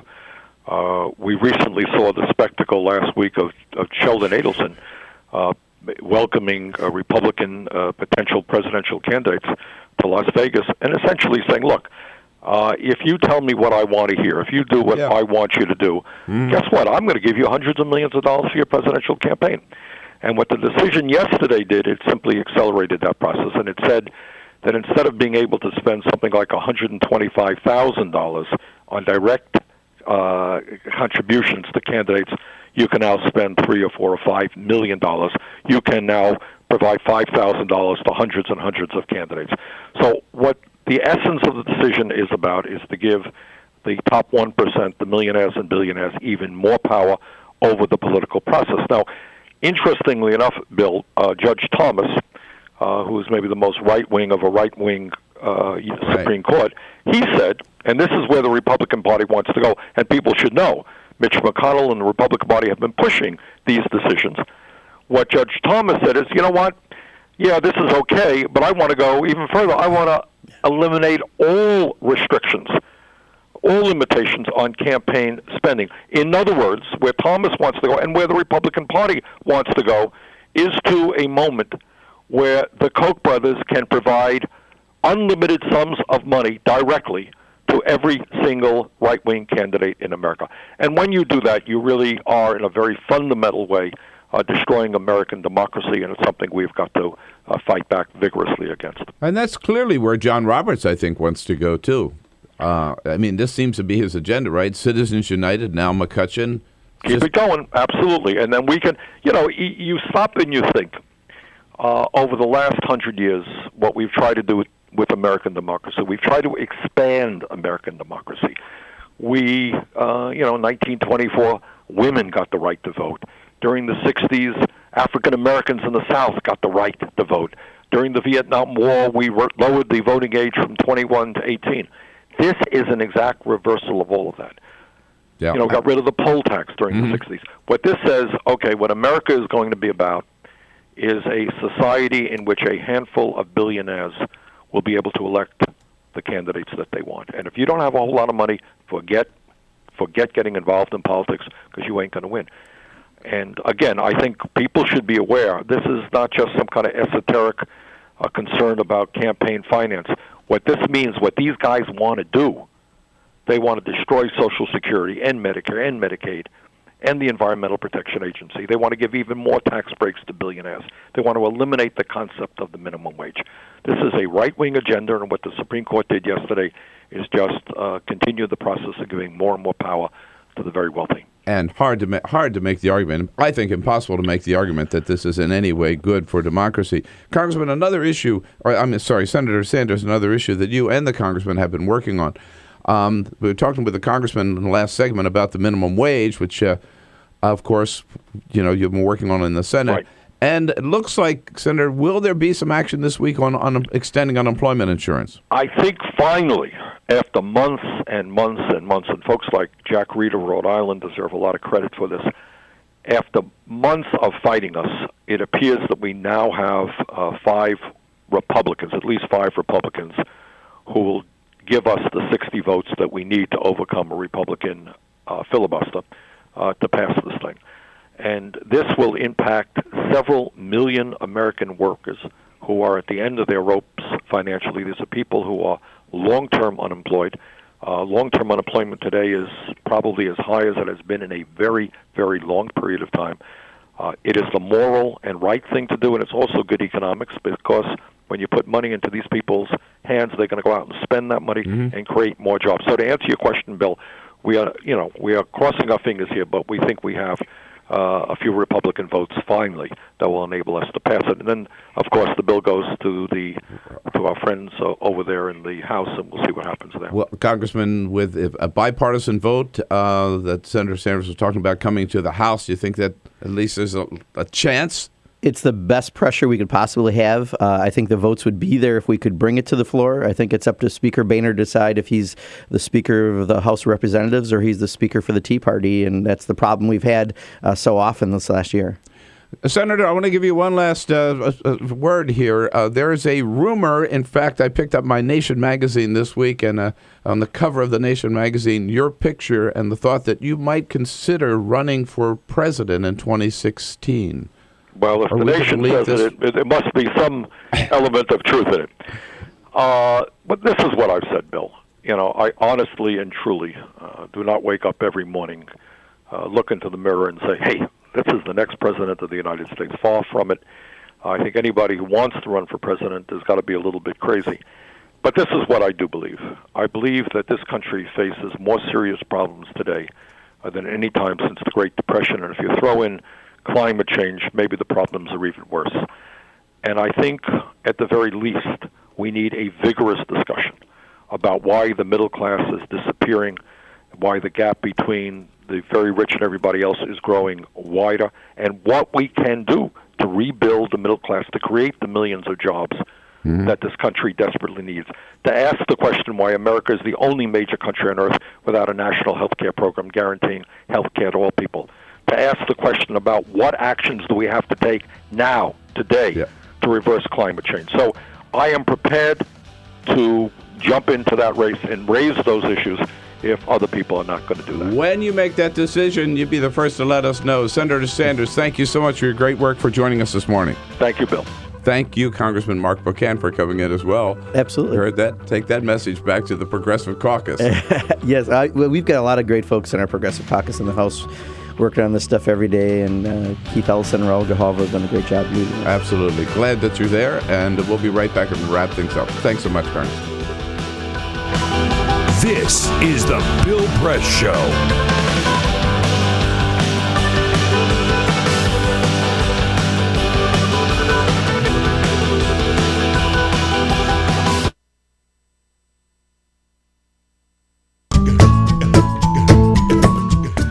Hey friends, do you realize that heart disease kills more Americans every year than all forms of cancer combined? So when you donate to the American Heart Association, you're contributing to life-saving research with every dollar. You can make your donation today through the Pop Money personal payment service. All you do is download the app or go online to popmoney.com. Sign up to send your donation to jessica.gramillion@heart.org. jessica.gramillion@heart.org. Here's the best part. The 95-cent fee is assessed to you, the sender, regardless of how much money you contribute. That means that 100% of your donation goes to support the ongoing research to help save lives across America. No fees are paid by the American Heart Association, getting more bang for your buck. And of course, terms and conditions apply.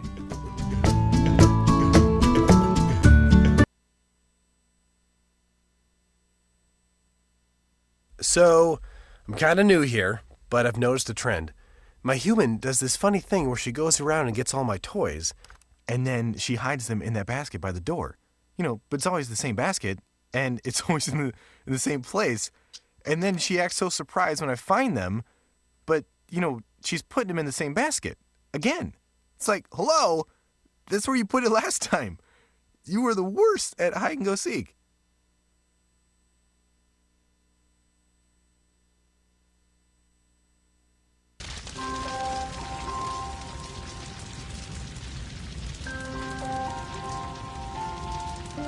A single ember that escapes from a wildfire can travel more than a mile. That single ember can ignite and destroy your home or even your community. You can't control where that ember will land, only what happens when it does. Get Fire Adapted now at fireadapted.org.